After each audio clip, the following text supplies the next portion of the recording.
ನನ್ನೆಲ್ಲ ಸ್ನೇಹಿತರಿಗೆ ನಿಮ್ಮ ಪ್ರೀತಿಯ ಅಮೃತಾ ಜಯರಾಮ್ ಮಾಡುವ ಪ್ರೀತಿಯ ನಮನಗಳು. ಸ್ನೇಹಿತರೆ, ಈ ದಿನ ನಾನು ಫೇಸ್ಬುಕ್ ಲೈವ್ ಬರ್ತಾ ಇದ್ದೀನಿ. ಕಾರಣ, ಕೆಲವು ಟೀಕೆಗಳು, ಕೆಲವು ಪ್ರಶ್ನೆಗಳು, ಕೆಲವೊಂದಷ್ಟು ಉತ್ತರಗಳನ್ನ ಕೊಡ್ತಕ್ಕಂಥ ಜವಾಬ್ದಾರಿ ನನ್ನ ಮೇಲಿರೋದ್ರಿಂದ ನಾನಿವತ್ತು ಈ ಫೇಸ್ಬುಕ್ ಲೈವ್ ಬರ್ತಾ ಇದ್ದೀನಿ.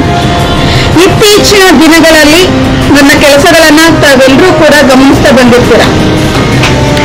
ಸೊ ಈ ಕೆಲಸಗಳಲ್ಲಿ ಬಹಳ ಪ್ರಾಮುಖ್ಯತೆ ಕೊಟ್ಟಿರ್ತಕ್ಕಂಥ ಕೆಲಸ ಬಂದು ರಿಯಾಬ್ ಸೆಂಟರ್, ಪುನರ್ವಸತಿ ಕೇಂದ್ರ.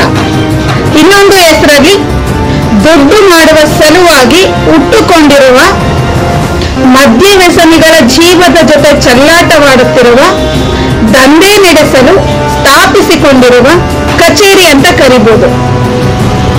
ಯಾಕೆ ನಾನು ಈ ಕಚೇರಿ ಬಗ್ಗೆ ಈ ರೀತಿ ಹೇಳ್ತಾ ಇದ್ದೀನಿ, ದೂರುಗಳನ್ನ ದಾಖಲು ಮಾಡ್ತಾ ಇದ್ದೀನಿ, FIR ಗಳು ಮಾಡಿಸ್ತಾ ಇದ್ದೀನಿ, ಕಂಪ್ಲೇಂಟ್ ಫೈಲ್ ಮಾಡ್ತಾ ಇದ್ದೀನಿ, ಇದೆಲ್ಲವೂ ಕೂಡ ಸಾರ್ವಜನಿಕ ವಲಯದಲ್ಲಿ ಒಂದಷ್ಟು ಚರ್ಚೆಗೆ ಕಾರಣ ಆಗಿದೆ.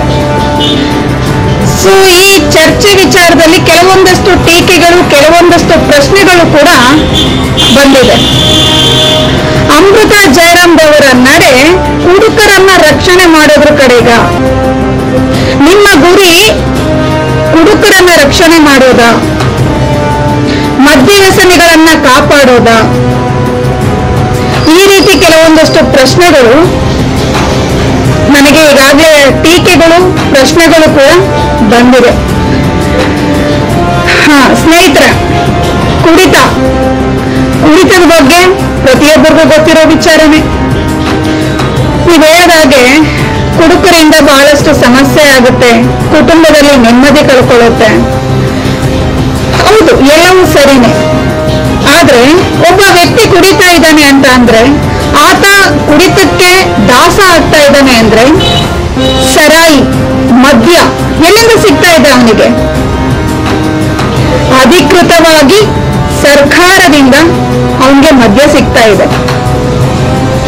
ಕದ್ದು ಸಾರಾಯಿ ಮಾರೋ ಆಗಿಲ್ಲ, ಸರ್ಕಾರದ ಅಡಿಯಲ್ಲೇ ಮಾರಾಟ ಆಗ್ಬೇಕು. ಸರ್ಕಾರದಲ್ಲಿ ಅಂಗಡಿ ಮಳಿಗೆಗಳನ್ನ ಪ್ರಮಾಣೀಕರಿಸಿ ಲೈಸೆನ್ಸ್ ಪಡ್ಕೊಂಡೆ ಸರಾಯಿ ಮಾರಾಟ ಆಗ್ಬೇಕು. ಸೊ ನಾನು ನೇರವಾಗಿ ಸರ್ಕಾರಕ್ಕೆ ಕೇಳೋ ಪ್ರಶ್ನೆ ಏನು ಅಂತ ಅಂದ್ರೆ, ಸರಾಯಿ ಕುಡಿಯೋದ್ರಿಂದ ಒಳ್ಳೇದಾಗಲ್ಲ ಅಂತ ಸರ್ಕಾರಕ್ಕೂ ಗೊತ್ತಿದೆ, ಸಾರ್ವಜನಿಕರಿಗೂ ಗೊತ್ತಿದೆ. ಹಾಗಿದ್ದು ಕೂಡ ಅಧಿಕ ಆದಾಯದ ಮೂಲ ಅಂತ ಹೇಳಿ ಸರ್ಕಾರ ಸರಾಯಿನ ಅಧಿಕೃತ ಮಾಡಿದೆ.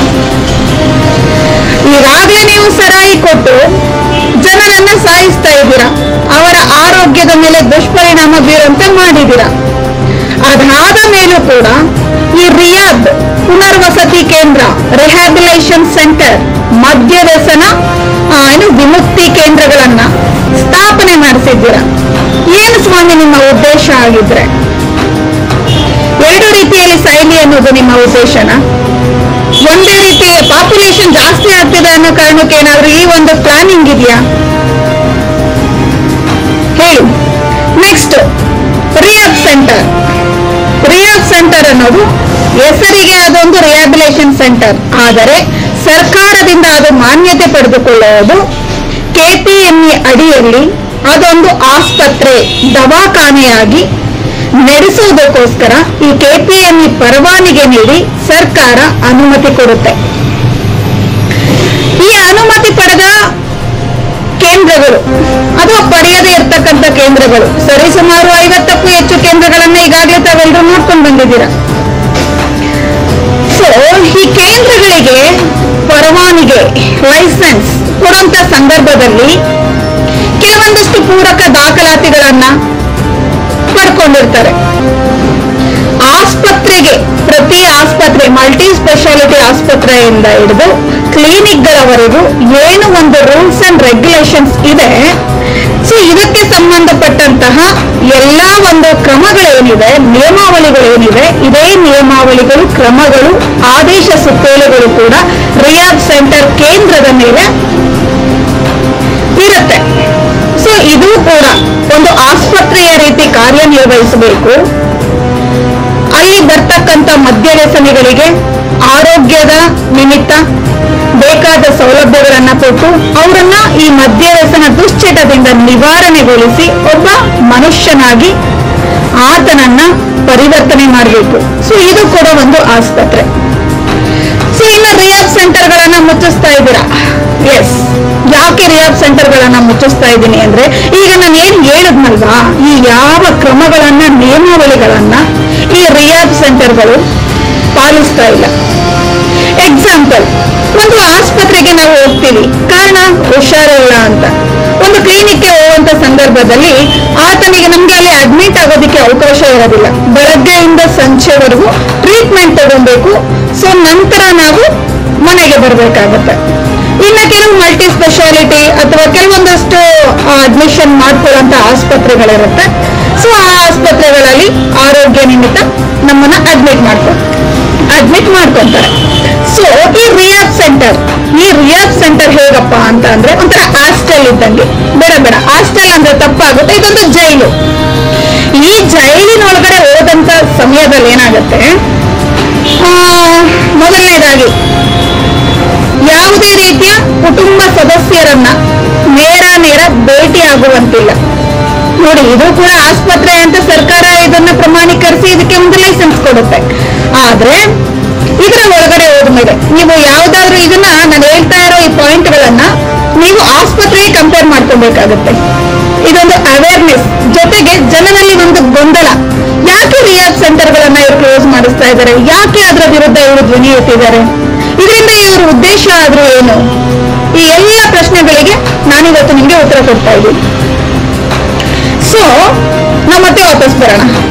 ಏನು, ಈ ರಿಯಾಬ್ ಸೆಂಟರ್ ಒಳಗಡೆ ಜಾಯಿನ್ ಆದ ಕ್ಷಣದಿಂದ ತನ್ನ ಕುಟುಂಬದ ಸದಸ್ಯರೊಂದಿಗೆ, ಸ್ನೇಹಿತರೊಂದಿಗೆ ಆಮೇಲೆ ಮಾತಾಡೋಣ, ತನ್ನ ಕುಟುಂಬದ ಸದಸ್ಯರೊಂದಿಗೆ ನೇರ ಸಂಪರ್ಕವೊಂದು ಆಗಿಲ್ಲ. ಆತ 4 ಗೋಡೆಗಳ ಮಧ್ಯೆ ಬಂದಿಯಾಗಬೇಕು. ಆತನಿಗೆ ಅಲ್ಲಿ ಚಿಕಿತ್ಸೆ ದೊರೀತಾ ಇದೆಯಾ, ಅಥವಾ ಆತನಿಗೆ ಅಲ್ಲಿ ದೌರ್ಜನ್ಯ ಆಗ್ತಾ ಇದೆಯಾ, ಅಥವಾ ಹಿಂಸೆ ಕೊಡ್ತಾ ಇದ್ದಾರ, ಯಾವ ಒಂದು ಸಣ್ಣ ಮಾಹಿತಿಯು ಕುಟುಂಬದ ಸದಸ್ಯರನ್ನು ಸೇರಿ, ಆರೋಗ್ಯ ಇಲಾಖೆಯ ಅಧಿಕಾರಿಗಳನ್ನು ಸೇರಿ ಯಾರೊಬ್ಬರಿಗೂ ಕೂಡ ಇದರ ಕಿಂಚಿತ್ ಮಾಹಿತಿ ಕೂಡ ಇರೋದಿಲ್ಲ. ಇನ್ನು ಕುಟುಂಬ ಸದಸ್ಯರು ವಾರಕ್ಕೋ 15 ದಿನಕ್ಕೋ ಪಾಪ ಅವ್ರಿಗೆ ಅನುಕೂಲ ಆದ ಸಮಯದಲ್ಲಿ ಅವರ ಕುಟುಂಬಸ್ಥರು, ಯಾಕಂದ್ರೆ ಅವರಲ್ಲಿ ಸೇರಿಸಿರ್ತಾರೆ ಕೆಲವೊಂದಷ್ಟು ಜನ ಏನು ತಮ್ಮ ಒಂದು ಕುಟುಂಬ ಸದಸ್ಯ ಆರೋಗ್ಯಪೂರ್ಣವಾಗಿ ಅವನಿಗೆ ದುಶ್ಚಟಗಳಿಂದ ದೂರ ಆಗಿ ಆಚೆ ಬಂದು ನಮ್ಮ ಕುಟುಂಬದಲ್ಲಿ ಸೇರ್ಕೊಂಡು ಮತ್ತೆ ನಮ್ಮ ಕುಟುಂಬ ಸಂತೋಷದ ರೀತಿಯಲ್ಲಿ ಒಂದು ಒಳ್ಳೆ ಕುಟುಂಬವಾಗಿ ಮುಂದುವರಿಬೇಕು ಅನ್ನೋ ಆಸೆ ಇರುತ್ತೆ. ಸೊ ಈ ನಿಟ್ಟಿನಲ್ಲಿ ಕೆಲವೊಂದಷ್ಟು ಜನ, ಯಾಕೆ ಈ ಕೆಲವೊಂದಷ್ಟು ಜನ ಅಂತ ನಾನು ಹೇಳ್ತಿದ್ದೀನಿ ಅಂದ್ರೆ, ಮುಂದೆ ಈ ವಿಚಾರವನ್ನು ನಾನು ಸವಿಸ್ತರವಾಗಿ ಹೇಳ್ತೀನಿ. ಅಂತ ಕುಟುಂಬಸ್ಥರು ವಾರ 15 ದಿವಸ ಹೋದಾಗೂ ಕೂಡ ಅರ್ಧ ಗಂಟೆ 1 ಅವರ್ ಆತ ಅವರೊತ್ತಿಗೆ ಮಾತನಾಡಬಹುದು. ಬಟ್ ಮಾತನಾಡೋದಿಕ್ಕೆ ಒಳಗಡೆ ಏನೇನ್ ಕಂಡೀಷನ್ ಸಪ್ಲೈ ಇರುತ್ತೆ ಅಂತ ಹೇಳೋದಕ್ಕಾಗೋದಿಲ್ಲ. ಆಮೇಲೆ ಈ ಆಸ್ಪತ್ರೆ ರಿಯಾಬ್ ಸೆಂಟರ್ಗಳಲ್ಲಿ ಸಿಸಿ ಕ್ಯಾಮೆರಾ ಕಂಪಲ್ಸರಿ ಅಲ್ಲ. ಸಿಸಿ ಕ್ಯಾಮೆರಾ ಮಾಲೀಕನಿಗೆ ಅವಶ್ಯಕತೆ ಇದ್ರೆ, ಮಾಲೀಕನಿಗೆ ಅನುಕೂಲಕ್ಕೆ ಬೇಕು ಅಂತಂದ್ರೆ ಹಾಕ್ಸಂತದ್ದು. ಸರ್ಕಾರದಿಂದ ಏನು ಹಾಕಿಸ್ಬೇಕು ಅಂತ ಏನ್ ರೂಲ್ಸ್ ಇಲ್ಲ. ಯಾಕೆ ಅಂತ ಅಂದ್ರೆ ಮದ್ಯ ವ್ಯಸನಿಗಳು ಮನುಷ್ಯರಲ್ಲ ನೋಡಿ, ಅದಕ್ಕೆ. ಇನ್ನ ಎರಡನೇದಾಗಿ, ಆತನಿಗೆ ಅಲ್ಲೇನೋ ಸಮಸ್ಯೆ ಆಗ್ತಾ ಇದೆ, ಆತ ಯಾವುದೋ ದೌರ್ಜನ್ಯಕ್ಕೆ ಒಳಗಾಗ್ತಾ ಇದ್ದಾನೆ, ಅಥವಾ ಅವ್ನು ಏನನ್ನ ಹೇಳ್ಕೊಳ್ಬೇಕು, ಇದು ಯಾವುದಕ್ಕೂ ಅವಕಾಶ ಇಲ್ಲ. ಆದ್ರೆ ಇದು ಆಸ್ಪತ್ರೆ ಇದೆ, ಹೆಸರು ಮಾತ್ರ ರಿಯಾಬ್ ಸೆಂಟರ್. ಜೊತೆಗೆ ಆತನಿಗೆ ಅಲ್ಲಿ ಏನು ಈ ಮಾನವ ಹಕ್ಕುಗಳು, ಸ್ವತಂತ್ರವಾಗಿ ಮನುಷ್ಯ ಬದುಕೋದಿಕ್ಕೆ ಅವರಿಗೆ ಒಂದಷ್ಟು ಹಕ್ಕುಗಳನ್ನ ಕೊಟ್ಟಿದೆ. ವಾಕ್ ಸ್ವಾತಂತ್ರ್ಯ ಇರ್ಬೋದು, ತನ್ನ ಮೇಲೆ ಆಗ್ತಿರೋ ದೌರ್ಜನ್ಯಗಳನ್ನ ಹೇಳ್ಕೊಳ್ಳೋದಿಕ್ಕೆ ಇರಬಹುದು, ಅಥವಾ ಅವನ ಮೂಲಭೂತ ಸೌಕರ್ಯ ಪಡ್ಕೊಳ್ಳೋದಿಕ್ಕೆ ಇರ್ಬೋದು. ಇದ್ಯಾವ ಸೌಲಭ್ಯವನ್ನು ರಿಯಾಬ್ ಸೆಂಟರ್ ಏನು ಸರ್ಕಾರ ಪ್ರಮಾಣೀಕರಿಸಿ ಕೊಟ್ಟಿದೆಯಲ್ಲ ಲೈಸೆನ್ಸ್, ಈ ರಿಯಾಬ್ ಸೆಂಟರ್ ಅಥವಾ ಏನು ದುಶ್ಚಟ ನಿವಾರಣಾ ಕೇಂದ್ರ ಆಸ್ಪತ್ರೆ ಇಲ್ಲಿ ಇರೋದಿಲ್ಲ. ಒಂದು ಅವಕಾಶ ಕೂಡ ಇಲ್ಲ ಇಲ್ಲಿ. ಸ್ನೇಹಿತರೆ, ಜೈಲಲ್ಲಿ ಏನು ಎಷ್ಟು ಜನ ಇದ್ದಾರೆ, ಅವರಿಗೆ ಎಷ್ಟು ಪ್ರಮಾಣದಲ್ಲಿ ಊಟ ಕೊಡಬೇಕು, ಅವರ ಒಂದು ಮೂಲಭೂತ ಸೌಕರ್ಯ, ಮೆಡಿಕಲ್ ಚೆಕಪ್, ಮತ್ತೆ ಅವರ ಕುಟುಂಬಸ್ಥರನ್ನ ಭೇಟಿಯಾಗೋದಕ್ಕೆ ಅವಕಾಶ, ಇದೆಲ್ಲವೂ ಇಂತಿಷ್ಟೇ ರೀತಿಯಲ್ಲಿ ಪ್ರಮಾಣಿಕರವಾಗಿ ಕೊಟ್ಟಿರ್ತಾರೆ. ಅದನ್ನು ಸೌಲಭ್ಯ ಒದಗಿಸ್ಕೊಟ್ಟಿರ್ತಾರೆ. ಯಾಕೆ? ಅವನು ಅಪರಾಧ ಮಾಡಿದ್ರೂ ಕೂಡ, ಅವನು ತಪ್ಪು ಮಾಡಿ ಸಾಬೀತಾಗಿ ಜೈಲಿನಲ್ಲಿದ್ರೂ ಕೂಡ ಇಷ್ಟೆಲ್ಲ ಸೌಲಭ್ಯಗಳನ್ನ ಮಾನವೀಯತೆ ದೃಷ್ಟಿಯಿಂದ, ಮಾನವ ಹಕ್ಕುಗಳ ಹಿತದೃಷ್ಟಿಯಿಂದ ಅವನಿಗೆ ಒದಗಿಸಿರುತ್ತೆ. ಬಟ್ ರಿಯಾಬ್ ಸೆಂಟರ್ ಅಲ್ಲಿ ಹಾಗಲ್ಲ. ಓದಿದ್ರೆ ಓಡಿಸ್ಕೊಬೇಕು. ಅವರು ರಿಯಾಬ್ ಸೆಂಟರ್ ಅಲ್ಲಿ ಇರ್ತಕ್ಕಂಥ ಏನು ಕೆಲಸಗಳಿರುತ್ತಲ್ಲ ಅದನ್ನ ಮಾಡಿ ಅಂತ ಹೇಳಿದ್ರೆ ಮಾಡ್ಬೇಕು. ಸೊ ಅವನಿಗೆ ಯಾವುದೇ ರೀತಿ ಹಕ್ಕಿಲ್ಲ. ಅಲ್ಲಿ ಅವನು ಒಂದು ಪ್ರಾಣಿನೂ ಹೌದು, ಒಬ್ಬ ಮನುಷ್ಯನೂ ಹೌದು. ಆದ್ರೆ ಅವನಲ್ಲಿ ಅಪರಾಧ ಮಾಡಿ, ಕೊಲೆ ಮಾಡಿ ಅಥವಾ ಕಾನೂನು ಬಾಹಿರ ಚಟುವಟಿಕೆ ಮಾಡಿ ಹೋಗಿದ್ದಲ್ಲ ಸ್ವಾಮಿ. ಅವನು ಅಲ್ಲಿ ತನ್ನ ದುಶ್ಚಟಗಳ ನಿವಾರಣೆ ಮಾಡಿಕೊಂಡು ತಾನು ಒಬ್ಬ ಹೊಸ ಮನುಷ್ಯನಾಗಿ ಸಮಾಜದಲ್ಲಿ ಬದುಕಬೇಕು ಅಂತ ತನ್ನನ್ನು ತಾನು ಪರಿವರ್ತಿಸ್ಕೊಳ್ಳೋದಕ್ಕೆ ಆತನ ಕುಟುಂಬಸ್ಥರು, ಸ್ನೇಹಿತರು, ಮತ್ತೆ ಒಂದಷ್ಟು ಜನ ಆತನನ್ನ ಅಲ್ಲಿ ಸೇರಿಸಿರ್ತಾರೆ. ಅದು ಕೆಲವು ಬೆರಳೆಣಿಕೆ ಜನರು ಮಾತ್ರ. ಮತ್ತೊಮ್ಮೆ ನೆನಪಿಸ್ತಾ ಇದ್ದೀನಿ ಸ್ನೇಹಿತರೆ, ಯಾಕೆ ನಾನು ಬೆರಳೆಣಿಕೆ ಜನ ಹೇಳ್ತಾ ಇದ್ದೀನಿ ಅಂದ್ರೆ ಇಲ್ಲಿ ಇನ್ನೂ ಬೇರೆ ಬೇರೆ ವರ್ಗದ ಜನರಿದ್ದಾರೆ, ಅದನ್ನ ಮುಂದೆ ಮಾತಾಡೋಣ. ಸೊ ಹೀಗಿರ್ಬೇಕಾದ್ರೆ ಇತ್ತೀಚೆಗೆ ನನ್ನ ಫೇಸ್ಬುಕ್ ಪೇಜ್ ಅಲ್ಲಿ ತಾವೆಲ್ಲರೂ ನೋಡಿದೀರ, ಅದು ಒಂದು ವಿಡಿಯೋ ವೈರಲ್ ಕೂಡ ಆಗಿದೆ. ನೆಲಮಂಗಲ ಭಾಗದಲ್ಲಿ ಇರ್ತಕ್ಕಂಥ ಒಂದು ರಿಯಾಬ್ ಸೆಂಟರ್ ನಲ್ಲಿ ಯಾವ ರೀತಿ ಅಲ್ಲಿರ್ತಕ್ಕಂಥ ಮದ್ಯ ವ್ಯಸನಿಗಳನ್ನ ಆ ರಿಯಾಬ್ ಸೆಂಟರ್ ನ ಜನರು ಯಾವ ಮಟ್ಟಕ್ಕೆ ಅಮಾನುಷವಾಗಿ ಹಿಂಸೆ ಕೊಡ್ತಾ ಇದ್ದಾರೆ, ಆತನ ಮೇಲೆ ದೌರ್ಜನ್ಯ ಎಸಗ್ತಾ ಇದ್ದಾರೆ. ಇದೆಲ್ಲವನ್ನೇ ಈಗಾಗಲೇ ನಾನು ವಿಡಿಯೋನೇ ಅಪ್ಲೋಡ್ ಮಾಡಿಬಿಟ್ಬಿಟ್ಟಿದ್ದೆ. ಈಗಾಗಲೇ ಸಾವಿರಾರು ಜನ ಆ ವಿಡಿಯೋನ ತಾವೆಲ್ಲರೂ ನೋಡಿದ್ದೀರಾ. ಈ ಒಂದು ವಿಡಿಯೋ ಏನಿದೆ ಅಲ್ಲ, ಈ ವಿಡಿಯೋ ಕೇವಲ ಒಂದು ರಿಯಾಬ್ಗೆ ಸೀಮಿತ ಅಲ್ಲ. 99.9% ರಿಯಾಬ್ಗಳಲ್ಲಿ ಇದೇ ನಡೀತಾ ಇರೋದು. ಕೆಲವೊಂದಿಷ್ಟು ರಿಯಾಬ್ಗಳ ಕರ್ಮಕಾಂಡ ಆಚೆ ಬರ್ತಾ ಇದೆ, ಇನ್ನು ಕೆಲವೊಂದಷ್ಟು ರಿಯಾಬ್ಗಳ ಕರ್ಮಕಾಂಡ ಆಚೆ ಬರ್ತಾ ಇಲ್ಲ. ನೆಕ್ಸ್ಟ್ ಈ ರಿಯಾಬ್ ಏನ್ ಮಾಡ್ತಾ ಇದೆ? ಇನ್ನೊಂದು ಕೆಲಸ, ಈ ರಿಯಾಬ್ ಕಿಡ್ನಾಪ್ ಅಡ್ಡೆಗಳಾಗಿದೆ. ಈ ರಿಯಾಬ್ ಅಕ್ರಮ ಸಂಬಂಧ ಹೊಂದಿರತಕ್ಕಂತ ಕೆಲವು ಒಂದಷ್ಟು ವ್ಯಕ್ತಿಗಳಿಗೆ ಸುರಕ್ಷಿತ ತಾಣವಾಗಿದೆ. FIR ಮಾಡಿಸಿಕೊಂಡಂತಹ ವ್ಯಕ್ತಿಗಳಿಗೆ ಕುಟುಂಬಸ್ಥರು ಮನೆಯಲ್ಲೇ ರಕ್ಷಣೆ ಕೊಡಬಾರ್ದು ಅಂತ ನಮ್ಮ ಕಾನೂನು ಹೇಳುತ್ತೆ. ಅದು ಅಪರಾಧ. ಆದರೆ ಈ ಒಂದು ರಿಯಾಬ್ ಸೆಂಟರ್ ಏನಿ ಸರ್ಕಾರದಿಂದ ಆಸ್ಪತ್ರೆ ಅಂತ ಹೇಳಿ ಒಂದು ಪ್ರಮಾಣ ಪತ್ರ ಪಡೆದುಕೊಂಡಿರ್ತಕ್ಕಂಥ ರಿಯಾಬ್ ಸೆಂಟರ್ ಏನಿದೆ ಅಲ್ಲ, ಈ ಒಂದು ರಿಯಾಬ್ ಸೆಂಟರ್ ಮದ್ಯವ್ಯಸನ ನಿರ್ಮೂಲನಾ ಕೇಂದ್ರ FIR ಆಗಿರ್ತಕ್ಕಂಥ ಕೆಲವೊಂದಷ್ಟು ವ್ಯಕ್ತಿಗಳಿಗೆ ಸುರಕ್ಷಿತವಾದ ಸೌಕರ್ಯದೊಂದಿಗೆ ಸುರಕ್ಷಿತ ನೆಲೆ ಒದಗಿಸ್ಕೊಡ್ತಾ ಇದೆ. ಇನ್ನ ಆಸ್ತಿ, ಯಾರದ್ದಾದ್ರೂ ಆಸ್ತಿಯನ್ನ ಕಬಳಿಕೆ ಮಾಡಬೇಕು, ಪಾಪ ಒಬ್ಬ ಆಸ್ತಿ ಮಾಲೀಕ ಇರ್ತಾನೆ, ಆತನಿಗೆ ವಯಸ್ಸಾಗಿರುತ್ತೆ, ಸೊ ಆತನಿಗೆ ಫ್ಯಾಮಿಲಿ ಅನ್ನೋದು ಯಾರು ಇರೋದಿಲ್ಲ. ಸೊ ಅಂತ ಆಸ್ತಿಗಳನ್ನ ಅಥವಾ ಒಂದು ವೇಳೆ ಫ್ಯಾಮಿಲಿಯವರು ಇದ್ರೂ ಕೂಡ ಕೆಲವೊಂದು ಆಸ್ತಿಗಳನ್ನ ದುರುದ್ದೇಶದಿಂದ ಕಬಳಿಕೆ ಮಾಡಬೇಕು ಅಂತ ಏನು ತಮ್ಮ ಕುಟುಂಬ ವಲಯದಲ್ಲೇ ಇರ್ತಕ್ಕಂಥವ್ರು ಇರ್ತಾರೆ, ಅಂತವರಿಗೂ ಕೂಡ ರಿಹ್ಯಾಬಿಲಿಟೇಷನ್ ಸೆಂಟರ್ ಬಹಳ ಉಪಯೋಗವಾದಂತ ಜಾಗ ಆಗಿದೆ. ಈಗಾಗಲೇ ಇದು ಒಂದು ರಿಯಾಬ್ ಸೆಂಟರ್ ಅಲ್ಲಿ ಸರ್ಕಾರದಲ್ಲಿ DC ಅವರ ಲೆವೆಲ್ ಅಲ್ಲೂ ಕೂಡ ಸಾಬೀತಾಗಿದೆ. ನೆಕ್ಸ್ಟ್ ಈ ರಿಯಾಬ್ ಸೆಂಟರ್ ಬಂದು ಏನು, ಈ ರಿಯಾಬ್ ಸೆಂಟರ್ ಒಳಗಡೆ ಸಾಮಾನ್ಯವಾಗಿ ಕುಟುಂಬಸ್ಥರು ಹೋಗೋ ಆಗಿಲ್ಲ, ಪಬ್ಲಿಕ್ ಹೋಗೋ ಆಗಿಲ್ಲ, ಅಧಿಕಾರಿಗಳನ್ನ ಕೇಳಬೇಕು ನೀವು. ಅಧಿಕಾರಿಗಳಿಗೂ ನೇರ ಅವಕಾಶ ಇಲ್ಲ ಇಲ್ಲಿ. ಇತ್ತೀಚಿನ ದಿನಗಳಲ್ಲಿ ನಾನು ಕೆಲವೊಂದಷ್ಟು ದೂರುಗಳನ್ನ ದಾಖಲು ಮಾಡಿದ್ದೀನಿ.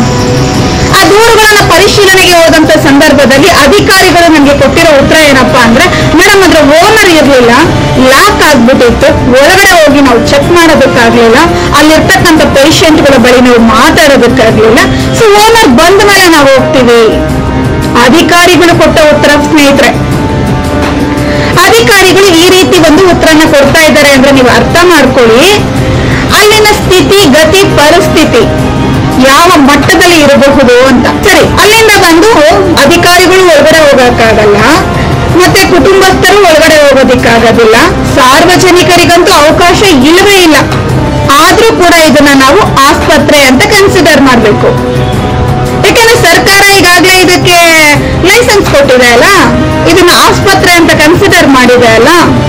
ಸೊ ಅದಕ್ಕೋಸ್ಕರ ನಾವಿಲ್ಲಿ ಇದನ್ನ ಆಸ್ಪತ್ರೆ ಅಂತ ಕನ್ಸಿಡರ್ ಮಾಡ್ಬೇಕಾಗತ್ತೆ. ಸೊ ನೆಕ್ಸ್ಟ್, ಇವತ್ತು ಒಬ್ಬ ಅಧಿಕಾರಿ ಹೋಗಕ್ಕಾಗ್ತಾ ಇಲ್ಲ, ಒಬ್ಬ ಸಾರ್ವಜನಿಕ ಒಳಗಡೆ ಹೋಗಿ ಅಲ್ಲಿ ಏನಾಗ್ತಿದೆ ಅಂತ ನೋಡಕ್ಕಾಗ್ತಾ ಇಲ್ಲ. ಜೊತೆಗೆ ಒಳಗಡೆ ಏನಾಗ್ತಿದೆ ಅಂತ ಹೊರಗಡೆ ಹೇಳ್ಕೊಳ್ಳೋದಕ್ಕೆ ಅಲ್ಲಿ ಇರ್ತಕ್ಕಂಥ ಮದ್ಯವ್ಯಸನಿಗಳು, ಮದ್ಯವ್ಯಸನ ಪೀಡಿತರು ಅಥವಾ ಮಾನಸಿಕ ಅಸ್ವಸ್ಥರು, ಅವರಿಗೆ ಹೊರಗಡೆ ಅವ್ರ ಪರಿಸ್ಥಿತಿನೇ ಅವ್ರಿಗೆ ಹೊರಗಡೆ ಈಚೆಗಡೆ ಬಂದು ಹೇಳ್ಕೊಳಕ್ ಆಗ್ತಾ ಇಲ್ಲ. ಅಲ್ಲಿಂದ ಅವರು ಹೊರಗಡೆ ಅವರ ಸಂದೇಶಗಳನ್ನ ರವಾನೆ ಮಾಡಕ್ ಆಗ್ತಾ ಇಲ್ಲ. ಸೊ ಹೀಗಿರ್ಬೇಕಾದ್ರೆ ಮುಂದಿನ ದಿನಗಳಲ್ಲಿ ಈ ಒಂದು ಅಡ್ಡೆ, ಈ ಒಂದು ಕೇಂದ್ರ ಟೆರರಿಸಂಗೆ ಸಹಾಯ ಮಾಡಲ್ವಾ? ಮಾಡೋದಿಲ್ಲ ಅಂತ ಹೇಳಿ ಉಗ್ರಗಾಮಿಗಳಿಗೆ ಅವಕಾಶ ಮಾಡಿಕೊಡಲ್ಲ, ನೆಲೆ ಕಲ್ಪಿಸಿಕೊಡಲ್ಲ ಅಂತ ಹೇಳಿ ಸರ್ಕಾರ ಪ್ರಮಾಣೀಕರಿಸುತ್ತಾ? ನಾನು ಇದನ್ನ ಸರ್ಕಾರಕ್ಕೆ ನೇರವಾಗಿ ಪ್ರಶ್ನೆ ಮಾಡ್ತಕ್ಕಂಥದ್ದು. ಮಾನ್ಯ ನಮ್ಮ ಆರೋಗ್ಯ ಆಯುಕ್ತರು, ಜಿಲ್ಲಾ ಆರೋಗ್ಯ ಅಧಿಕಾರಿಗಳು, ಜಿಲ್ಲಾಧಿಕಾರಿಗಳು ಹಾಗೂ ಆರೋಗ್ಯ ಸಚಿವರೇ, ನಿಮ್ಮನ್ನ ನಾನು ಪ್ರಶ್ನೆ ಮಾಡ್ತಾ ಇದ್ದೀನಿ. ಇಂಥ ಒಂದು ಈ ಕೇಂದ್ರ ಮುಂದಿನ ದಿನಗಳಲ್ಲಿ ಉಗ್ರಗಾಮಿಗಳಿಗೆ ಅಥವಾ ಭೂಗತ ಲೋಕದ ವ್ಯಕ್ತಿಗಳಿಗೆ, ಜೊತೆಗೆ ಒಂದು ಕಾನೂನು ಬಾಹಿರ ಚಟುವಟಿಕೆಗಳಿಗೆ ಅವಕಾಶ ಮಾಡಿಕೊಡಲ್ಲ ಅಂತ ತಾವು ಪ್ರಮಾಣೀಕರಿಸ್ತೀರಾ? ಯಾಕೆ ಪ್ರಮಾಣೀಕರಿಸ್ತೀರಾ ಅಂತ ನಾನು ಕೇಳ್ತಿದ್ದೀನಿ ಅಂತಂದ್ರೆ, ಇಲ್ಲಿ ಸಾರ್ವಜನಿಕರಿಗೆ ಅವಕಾಶ ಇಲ್ಲ.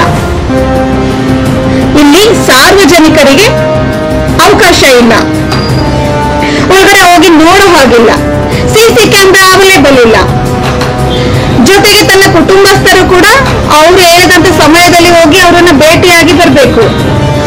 ಪಾಪ ಅವ್ರೇನೋ ಒಳಗಡೆ ಹೇಳ್ಕೊಂತ ಇರ್ತಾರೆ, ನನ್ಗೆ ಹೊಡಿತಾರೆ, ಬಡಿತಾರೆ, ಆತರ ಎಲ್ಲ ಕುಟುಂಬಸ್ಥರ ಹತ್ರ ಹೇಳ್ಕೊಂಡಾಗ ಕುಟುಂಬಸ್ಥರು ಏನ್ ಮಾಡ್ತಾರೆ, ಇವ್ರು ಇಲ್ಲಿಂದ ನಮ್ಮನ್ನ ಆಚೆ ಕರ್ಕೊಂಡ್ಬರ್ಲಿ, ನಮ್ಮನ್ನ ಈ ಜಾಗದಿಂದ ಆಚೆ ಕರ್ಕೊಂಡ್ಬರ್ಲಿ, ಅದಕ್ಕೋಸ್ಕರ ಮತ್ತೆ ನಾನು ಕುಡಿಯೋದಿಕ್ಕೆ ಹೋಗ್ತಾನೆ ಇವನು ಅನ್ನೋದಕ್ಕೆ ಎದುರುಕೊಂಡು ಪಾಪ ಅವರು ಒಂದಷ್ಟು ಜನ ಕೇಳಿದ್ರು ಕೂಡ ಕೇಳಿಸದ ಹಾಗೆ, ಅಥವಾ ಇರ್ಲಿ ಸ್ವಲ್ಪ ದಿನ ಸರಿ ಹೋಗ್ಬಿಡ್ಲಿ ಅನ್ನೋ ಒಂದು ಸಣ್ಣ ಆಸೆಯಿಂದ ಅಲ್ಲೇ ಬಿಟ್ಟು ಬರ್ತಾರೆ.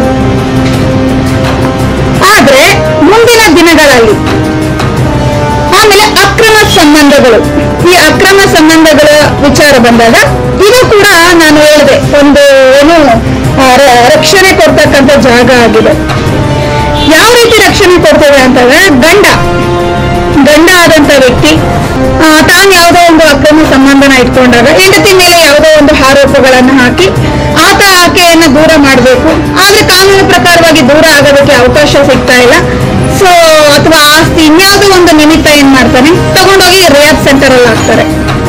ಹೆಂಡತಿ ಸೇಮ್ ಪ್ರೊಸೀಜರ್, ನನ್ ಗಂಡ ಕುಡಿತಾನೆ, ಆಗ ಸಮಾಜ ಕೂಡ ಅಯ್ಯೋ ಗಂಡ ಕುಡಿದು ಸಮಸ್ಯೆ ಕೊಡ್ತಾನೆ ಅದಕ್ಕೋಸ್ಕರ ಹಾಕಿದ್ದಾರೆ ಅಂತ ಒಂದು ಕರುಣಾಜನಕ ದೃಷ್ಟಿಯಿಂದ ನೋಡುತ್ತೆ.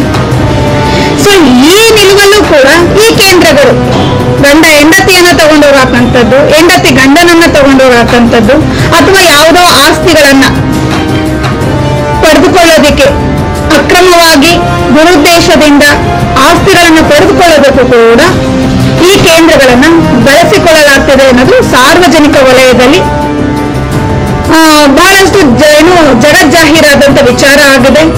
ಸಾರ್ವಜನಿಕ ವಲಯದಲ್ಲಿ ಇದೆಲ್ಲ ಸಾಮಾನ್ಯವಾಗಿ ಕೇಳಿ ಬರ್ತಾ ಇದೆ. ಸ್ವಾಮಿ, ನಾನು ಕೇಳ್ತೀನಿ, ನೀವು ಈ ಆಸ್ಪತ್ರೆ, ಈ ಅಕ್ರಮ ಅಥವಾ ಏನು ಅಂತ ಕರಿಬೇಕು, ದಂಧೆ ಮಾಡುವ ಮದ್ಯವ್ಯಸನಿಗಳ ಜೀವದ ಜೊತೆ ಚೆಲ್ಲಾಟ ಆಡಿ ದುಡ್ಡು ಮಾಡುತ್ತಿರುವ ಈ ಕೇಂದ್ರಗಳಿಗೆ ನೀವು ಆಸ್ಪತ್ರೆ ಅಂತ ಪರಿಗಣಿಸಿ KPME ಲೆವೆಲ್ ಅಲ್ಲಿ ನೀವು ಇದಕ್ಕೆ ಪರವಾನಗಿಯನ್ನು ಕೊಡ್ತಾ ಇದ್ದೀರಾ. ಈ ಕೇಂದ್ರಗಳಲ್ಲಿ ಎಷ್ಟು ಸಾವು ನೋವುಗಳು ಸಂಭವಿಸ್ತಾ ಇದೆ ಅನ್ನೋದು ಸರ್ಕಾರದ ಗಮನಕ್ಕೆ ಬಂದಿಲ್ವಾ? ಜಿಲ್ಲಾ ಆರೋಗ್ಯ ಅಧಿಕಾರಿಗಳ ಕಚೇರಿಯಿಂದ ಮಾನ್ಯ ಆರೋಗ್ಯ ಆಯುಕ್ತರಿಗೆ, ಮಾನ್ಯ ಗೌರವಾನ್ವಿತ ಜಿಲ್ಲಾ ಅಧಿಕಾರಿಗಳಿಗೆ, ಆರೋಗ್ಯ ಸಚಿವರ ಗಮನಕ್ಕೆ ಇಲ್ವಾ?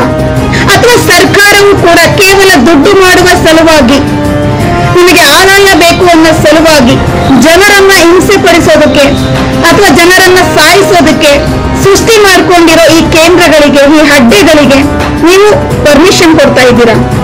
ಅರ್ಥ ಆಗ್ತಾ ಇಲ್ಲ ನಮ್ಗೆ. ಇನ್ನು ಆಸ್ಪತ್ರೆ, KPME ಈ ಲೆವೆಲ್ ಅಲ್ಲಿ ಪರವಾನಗಿ ಪಡೆದಿರೋ ಆಸ್ಪತ್ರೆ ಅಂದ್ರೆ ಏನು? ನಾವು ಹುಷಾರಿಲ್ದಿದ್ದಾಗ ನಮ್ಮ ಆರೋಗ್ಯದ ನಿಮಿತ್ತ ಆಸ್ಪತ್ರೆಗೆ ಹೋಗಿ ನಮ್ಮ ಆರೋಗ್ಯವನ್ನ ಸರಿ ಮಾಡ್ಕೊಳ್ಳೋದಕ್ಕೆ ನಾವು ಆಸ್ಪತ್ರೆಗೆ ಹೋಗ್ತೀವಿ. ಇನ್ನ ಈ ರಿಹಾಬಿಲಿಟೇಷನ್ ಸೆಂಟರ್ನ ಕರ್ಮಕಾಂಡ ಕೇಳಿ ನೀವು.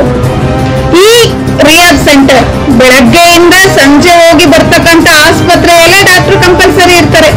ಆದ್ರೆ ಆ 2 ತಿಂಗಳು, 3 ತಿಂಗಳು, 6 ತಿಂಗಳವರೆಗೂ ಇರ್ತಕ್ಕಂಥ ಜನನ ಅಡ್ಮಿಷನ್ ಮಾಡ್ಕೊಳ್ತಕ್ಕಂಥ, ಜನರನ್ನ ಅಡ್ಮಿಷನ್ ಮಾಡ್ಕೊಂಡು ಚಿಕಿತ್ಸೆ ಕೊಡ್ತಕ್ಕಂಥ ಈ ಪುನರ್ವಸತಿ ಕೇಂದ್ರ, ರಿಹ್ಯಾಬಿಲಿಟೇಷನ್ ಸೆಂಟರ್, ಈ ಸೆಂಟರ್ ಅಲ್ಲಿ 24x7 ಡಾಕ್ಟರ್ ಇರೋದಿಲ್ಲ, ನರ್ಸ್ ಇರೋದಿಲ್ಲ, ಮೆಡಿಸಿನ್ಸ್ ಅವೈಲೇಬಲ್ ಕೂಡ ಇರೋದಿಲ್ಲ. ಆದ್ರೂ ಇದನ್ನ ನಾವು ಆಸ್ಪತ್ರೆ ಅಂತಾನೆ ಪರಿಗಣಿಸಬೇಕು. ಯಾಕೆ ಹೇಳಿ? ಸರ್ಕಾರ ಇದಕ್ಕೆ ಲೈಸೆನ್ಸ್ ಕೊಟ್ಟಿದೆ, ಸ್ವಾಮಿ ಇದು ಆಸ್ಪತ್ರೆ ಅಂತ. ಡಾಕ್ಟರ್ ಇಲ್ಲ, ಆಂಬುಲೆನ್ಸ್ ಇಲ್ಲ, ಒಂದು ಏನು ಔಷಧಾಲಯ ಇರೋದಿಲ್ಲ, ಏನು ಇರೋದಿಲ್ಲ. ಕೇಳಿದ್ರೆ ಹೇಳ್ತಾರೆ, ನಾವು ಏನಾದ್ರೂ ಸಮಸ್ಯೆ ಆದ್ರೆ ನಮ್ಮಲ್ಲಿ ಇರ್ತಕ್ಕಂಥ ಮದ್ಯವ್ಯಸನಿಗಳಿಗೆ, ಆ ಪೇಷಂಟ್ ಅಂತ ಕರೆಯೋಣ ಅವ್ರನ್ನ, ಮದ್ಯವ್ಯಸನಿಗಳಿಗೆ ತೊಂದರೆ ಆದ್ರೆ ತಕ್ಷಣ ನಾವು ಆಸ್ಪತ್ರೆಗೆ ಕರ್ಕೊಂಡು ಹೋಗ್ತೀವಿ. ಸಾಮಾನ್ಯವಾಗಿ ಪ್ರತಿಯೊಂದು ರಿಹಾಬ್ ಸೆಂಟರ್ ಅಲ್ಲಿ ಈ ವಿಚಾರನ ತಾವು ಕೇಳಿರ್ತೀರ. ಅಲ್ಲಿರೋ ಪೇಷಂಟ್ಗೆ ಏನಾದ್ರು ಸಮಸ್ಯೆ ಆದ್ರೆ ಅವರು ಅವ್ರನ್ನ ಆಸ್ಪತ್ರೆಗೆ ಕರ್ಕೊಂಡು ಹೋಗ್ತಾರಂತೆ. ಆದ್ರೆ ನಾವು ಸೇರಿಸಿರೋದು ಎಲ್ಲಿಗೆ ಇವ್ರನ್ನ? ಆಸ್ಪತ್ರೆಗಲ್ವಾ? ಮತ್ತೆ ಸರ್ಕಾರ ಇದಕ್ಕೆ ರಿಹ್ಯಾಬಿಲಿಟೇಷನ್ ಸೆಂಟರ್ KPME ಲೆವೆಲ್ ಅಲ್ಲಿ ಪರವಾನಗಿ ಕೊಟ್ಟಿರೋದು ಆಸ್ಪತ್ರೆ ಅಂತ ಪರಿಗಣನೆ ಮಾಡಿ ಅಲ್ವಾ? ಅರ್ಥ ಆಗ್ತಾ ಇಲ್ಲ. ಈ ಒಂದು ವಿಚಾರಗಳನ್ನ ನಿಮ್ಮೆಲ್ಲರ ಗಮನಕ್ಕೆ ತರೋದಕ್ಕೋಸ್ಕರ ನಾನು ಇವತ್ತು ಸವಿಸ್ತಾರವಾಗಿ ಪ್ರತಿಯೊಂದು ವಿಚಾರಗಳನ್ನ ತಮ್ಮ ಗಮನಕ್ಕೆ ತರ್ತಾ ಇದ್ದೀನಿ.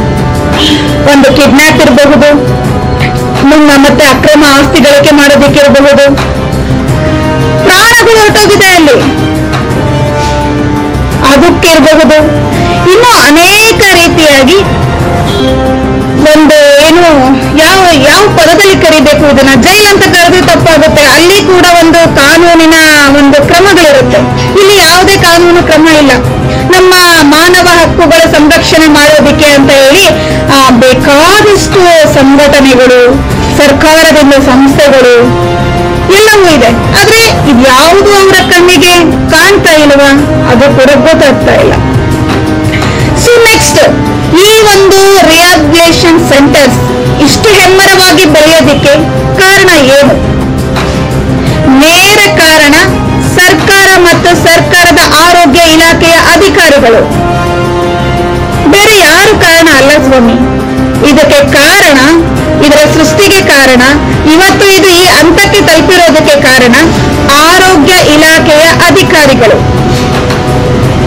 ಸರಿ, ಇಷ್ಟೆಲ್ಲ ಬೆಳೆದು ಬಂದು ಬಿಟ್ಟಿದೆ, ಆಗಿತ್ತಂತೂ ಆಗೋಗಿದೆ, ಇನ್ನು ಮುಂದೆ ಆದ್ರೂ ಸರಿಪಡಿಸೋಣ ಇದನ್ನ ಅಂತ ಹೇಳಿ ದೂರುಗಳನ್ನ ದಾಖಲೆ ಮಾಡಿದ್ರೆ ಒಂದು ಕಂಪ್ಲೇಂಟ್, ನಾವು ನೀಡ್ತಕ್ಕಂಥ ಒಂದು ಕಂಪ್ಲೇಂಟ್ ಎಷ್ಟು ಲಾಭ ತರಬಹುದು ಅಂತ ಹೇಳಿ ಆರೋಗ್ಯ ಇಲಾಖೆಯ ಅಧಿಕಾರಿಗಳು ಯೋಚನೆ ಮಾಡ್ತಕ್ಕಂಥ ಸಂದರ್ಭ ಸೃಷ್ಟಿಯಾಗಿದೆ. ಸಾರ್ವಜನಿಕ ವಲಯದಲ್ಲಿ ಇದರ ಬಗ್ಗೆ ಚರ್ಚೆ ಕೂಡ ನಡೀತಾ ಇದೆ, ಸಾರ್ವಜನಿಕ ವದಂತಿ ಕೂಡ ಇದೆ. ಇತ್ತೀಚಿನ ದಿನಗಳಲ್ಲಿ ನಾವು ಸರ್ಕಾರಿ ಕಚೇರಿಗಳಲ್ಲಿ ಹೋಗಿ ದೂರುಗಳನ್ನ ದಾಖಲು ಮಾಡಿದ್ರೆ ಆ ದೂರುಗಳು ಸರಿ ಸುಮಾರು 4ರಿಂದ 5 ತಿಂಗಳು, 6 ತಿಂಗಳು, ಕೆಲವೊಮ್ಮೆ ವರ್ಷಗಳಾದ್ರೂ ಕೂಡ ನಮ್ಮ ಕಂಪ್ಲೇಂಟ್ಗೆ ಯಾವುದೇ ರೀತಿ ಉತ್ತರ ಸಿಗೋದಿಲ್ಲ. ಯಾಕೆ ಸಿಗೋದಿಲ್ಲ ಉತ್ತರ? ಯಾಕೆ ಸಿಗೋದಿಲ್ಲ ಉತ್ತರ ಅನ್ನೋದಾದ್ರೆ, ಸ್ವಾಮಿ ಅಧಿಕಾರಿಗಳು ಕಂಪ್ಲೇಂಟ್ ಅನ್ನ ಲಾಭವಾಗಿ ಬಳಸ್ಕೊಂತ ಇದ್ದಾರೆ, ತಮ್ಮ ಲಾಭಕ್ಕೆ ಬಳಸ್ಕೊಂತ ಇದ್ದಾರೆ. ಯಾವ ಕಂಪ್ಲೇಂಟ್ ಇಂದ ಎಷ್ಟು ಲಾಭ ಸಿಗುತ್ತೆ, ತಪ್ಪು ರಿಪೋರ್ಟ್ ಗಳನ್ನ ಹಾಕ್ತಾ ಇದ್ದಾರೆ. ಇದೆಲ್ಲವೂ ಕೂಡ ಸಾರ್ವಜನಿಕ ವಲಯದಲ್ಲಿ ವದಂತಿಯ ಸೃಷ್ಟಿಯಾಗಿದೆ, ಚರ್ಚೆಗೂ ಗ್ರಾಸವಾಗಿದೆ. ನಾವು ಕಂಪ್ಲೇಂಟ್ ನೀಡಿದಂತ ಸಂದರ್ಭಗಳಲ್ಲಿ ಒಂದು ವೇಳೆ ಅಧಿಕಾರಿಗಳು ಆ ಒಂದು ರಿಹ್ಯಾಬಿಲಿಟೇಷನ್ ಸೆಂಟರ್ ಅಥವಾ ಆಸ್ಪತ್ರೆ, ಕ್ಲಿನಿಕ್, ಯಾವುದೇ ಒಂದು ಇಲಾಖೆಗೆ ಸಂಬಂಧಪಟ್ಟಂತೆ ಹೋಗಿ ವೆರಿಫೈ ಮಾಡಿದ್ರೂ ಕೂಡ ಏನು ಈ ವೆರಿಫೈ ಆದಂತ ಸಂದರ್ಭದಲ್ಲಿ ರಿಪೋರ್ಟ್ಗಳು ಕೇಂದ್ರಗಳ ಪರವಾಗಿ ಬರ್ತಾ ಇದೆ. ಕೇಂದ್ರಗಳ ಪರವಾಗಿ ನಾನೊಬ್ಳು ಮಾಹಿತಿ ಹಕ್ಕು ಬಳಕೆದಾರಳು, ಹೌದು, ಅದು ತಮ್ಮೆಲ್ಲರಿಗೂ ಗೊತ್ತಿದೆ. ಇದೇ ರೀತಿ ನಾನು ಮಾಹಿತಿ ಹಕ್ಕು ಕಾಯ್ದೆಯನ್ನ ಬಳಸಿ ಲೈಸೆನ್ಸ್ ಪಡೆದಿದೆಯಾ, ಕ್ರಮಗಳನ್ನು ಪರಿಪಾಲಿಸ್ತಿದೆಯಾ, ಇವೆಲ್ಲ ವಿಚಾರಗಳನ್ನು ಪರಿಗಣಿಸಿದಾಗ ಕೆಲವೊಂದಷ್ಟು ಕೇಂದ್ರಗಳು ಲೈಸೆನ್ಸೇ ಪಡೆದಿಲ್ಲ ಅಥವಾ ಕಾನೂನು ಬಾಹಿರವಾಗಿ ನಡೆಸ್ತಾ ಇದೆ. ಇದೆಲ್ಲವನ್ನ ಅಧಿಕಾರಿಗಳ ಗಮನಕ್ಕೆ ತಗೊಂಡ್ಬಂದಿರ್ತೀನಿ. ಸೊ ನಾನು ತಂದಿರುವ ದೂರುಗಳಲ್ಲಿ ಕೂಡ ನಾನು ಅಕ್ರಮ ಅಂತ ಸಾಬೀತುಗೊಳಿಸಿದ್ರೂ ಕೂಡ, ಅದರ ಮೇಲೆ ದೂರು ದಾಖಲು ಮಾಡಿದ್ರು ಕೂಡ, ಆ ಅಡ್ಡೆಗಳ ಮೇಲೆ, ಆ ಕೇಂದ್ರಗಳ ಮೇಲೆ, ಆಗ ಒಂದು ಸಂಸ್ಥೆಗಳ ಮೇಲೆ ಯಾವುದೇ ರೀತಿಯಾದಂತಹ ಕ್ರಮಗಳನ್ನ ಜಿಲ್ಲಾ ಆರೋಗ್ಯ ಅಧಿಕಾರಿ, ತಾಲೂಕು ಆರೋಗ್ಯ ಅಧಿಕಾರಿಗಳು ಜರುಗಿಸೋದಿಲ್ಲ. ಅಂದ್ರೆ ಇದನ್ನ ನಾವು ನೇರವಾಗಿ, ಸ್ಪಷ್ಟವಾಗಿ, ಘಂಟಾಘೋಷವಾಗಿ ಹೇಳಬಹುದು. ಈ ಒಂದು ಅಕ್ರಮವಾಗಿ ನಡೀತಕ್ಕಂಥ ಕಾನೂನು ಬಾಹಿರ ಚಟುವಟಿಕೆಗಳಿಗೆ, ಅಕ್ರಮವಾಗಿ ಒಂದು ಏನು ಹುಟ್ಟುತ್ತಾ ಇರ್ತಕ್ಕಂಥ ಸಂಸ್ಥೆಗಳಿಗೆ ಶ್ರೀರಕ್ಷೆಯಾಗಿ ಅವರನ್ನು ಕಾಪಾಡುವ ನಿಟ್ಟಿನಲ್ಲಿ, ಅವರನ್ನು ಸಂರಕ್ಷಿಸುವ ನಿಟ್ಟಿನಲ್ಲಿ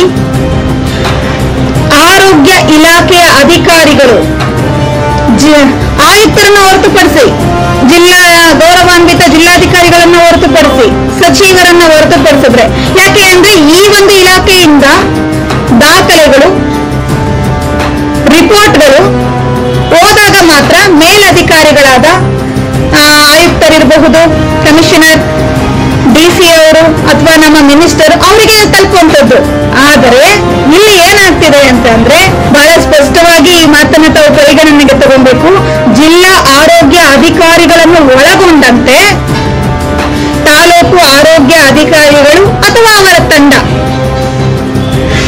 ಈ ಒಂದು ಅಕ್ರಮ ಕೇಂದ್ರಗಳನ್ನ ಕಾಪಾಡುವಲ್ಲಿ ಬಹಳ ಬಹಳ ಪರಿಶ್ರಮ ವಹಿಸ್ತಾ ಇದೆ. ಅವರ ಶ್ರೀರಕ್ಷೆಯಾಗಿ ನಿಂತಿದೆ. ಎಷ್ಟು ಮುತುರ್ವಜಿ ತಗೊಳುತ್ತೆ ಅಂತ ಅಂದ್ರೆ, ಒಂದು ರಿಪೋರ್ಟ್ ಕೂಡ ಜಿಲ್ಲಾಧಿಕಾರಿಗಳಿಗೆ ತಲುಪಬಾರದು, ಆಯುಕ್ತರಿಗೆ ಗೊತ್ತಾಗಬಾರ್ದು, ಮಿನಿಸ್ಟರ್ಗೂ ಗೊತ್ತಾಗಬಾರ್ದು. ಅಷ್ಟು ಒಂದು ತೆಗೆದುಕೊಳ್ಳುವ ಏನು ನಮ್ಮ ಹಣ, ನಮ್ಮ ತೆರಿಗೆಯಿಂದ ಅವ್ರು ತಗೊಂತಿದಾರಲ್ಲ ಸಂಬಳ, ಆ ಸಂಬಳಕ್ಕೆ ಅಷ್ಟೇ ಪಕ್ವವಾಗಿ ನ್ಯಾಯ ಒದಗಿಸುವಂತ ಕೆಲಸನ ಜಿಲ್ಲಾ ಆರೋಗ್ಯ ಅಧಿಕಾರಿಗಳ ತಂಡ, ಅಧಿಕಾರಿಗಳ ಕಚೇರಿಗಳು ನಡೆಸ್ತಾ ಇದೆ ಅಂತ ಹೇಳಿದ್ರೆ ತಪ್ಪಲ್ಲ. ಇತ್ತೀಚೆಗಂತೂ ದೂರುಗಳ ಕ್ರಮ ವಹಿಸೋದಕ್ಕೆ ಸಾಧ್ಯ ಇಲ್ಲ, ಆ ಒಂದು ಪರಿಸ್ಥಿತಿ ನಿರ್ಮಾಣ ಆಗ್ಬಿಟ್ಟಿದೆ. ಕಾರಣ ಏನ್ ಗೊತ್ತಾ? ಅವ್ರನ್ನ ಪ್ರಶ್ನೆ ಮಾಡ್ತಾ ಇದಾರಂತೆ. ಯಾರು ಪ್ರಶ್ನೆ ಮಾಡ್ತಿದಾರೋ ನನಗಂತೂ ಗೊತ್ತಿಲ್ಲ, ಅಥವಾ ಆರೋಗ್ಯ ಇಲಾಖೆಯ ಮುಖ್ಯಸ್ಥರು ಯಾರಾದ್ರೂ ಪ್ರಶ್ನೆ ಮಾಡ್ತಾ ಇದ್ದಾರಾ, ಮೇಲಧಿಕಾರಿಗಳು, ಅದೆಲ್ಲ ನಮಗೆ ಸರಿಯಾಗಿ ಗೊತ್ತಿಲ್ಲ.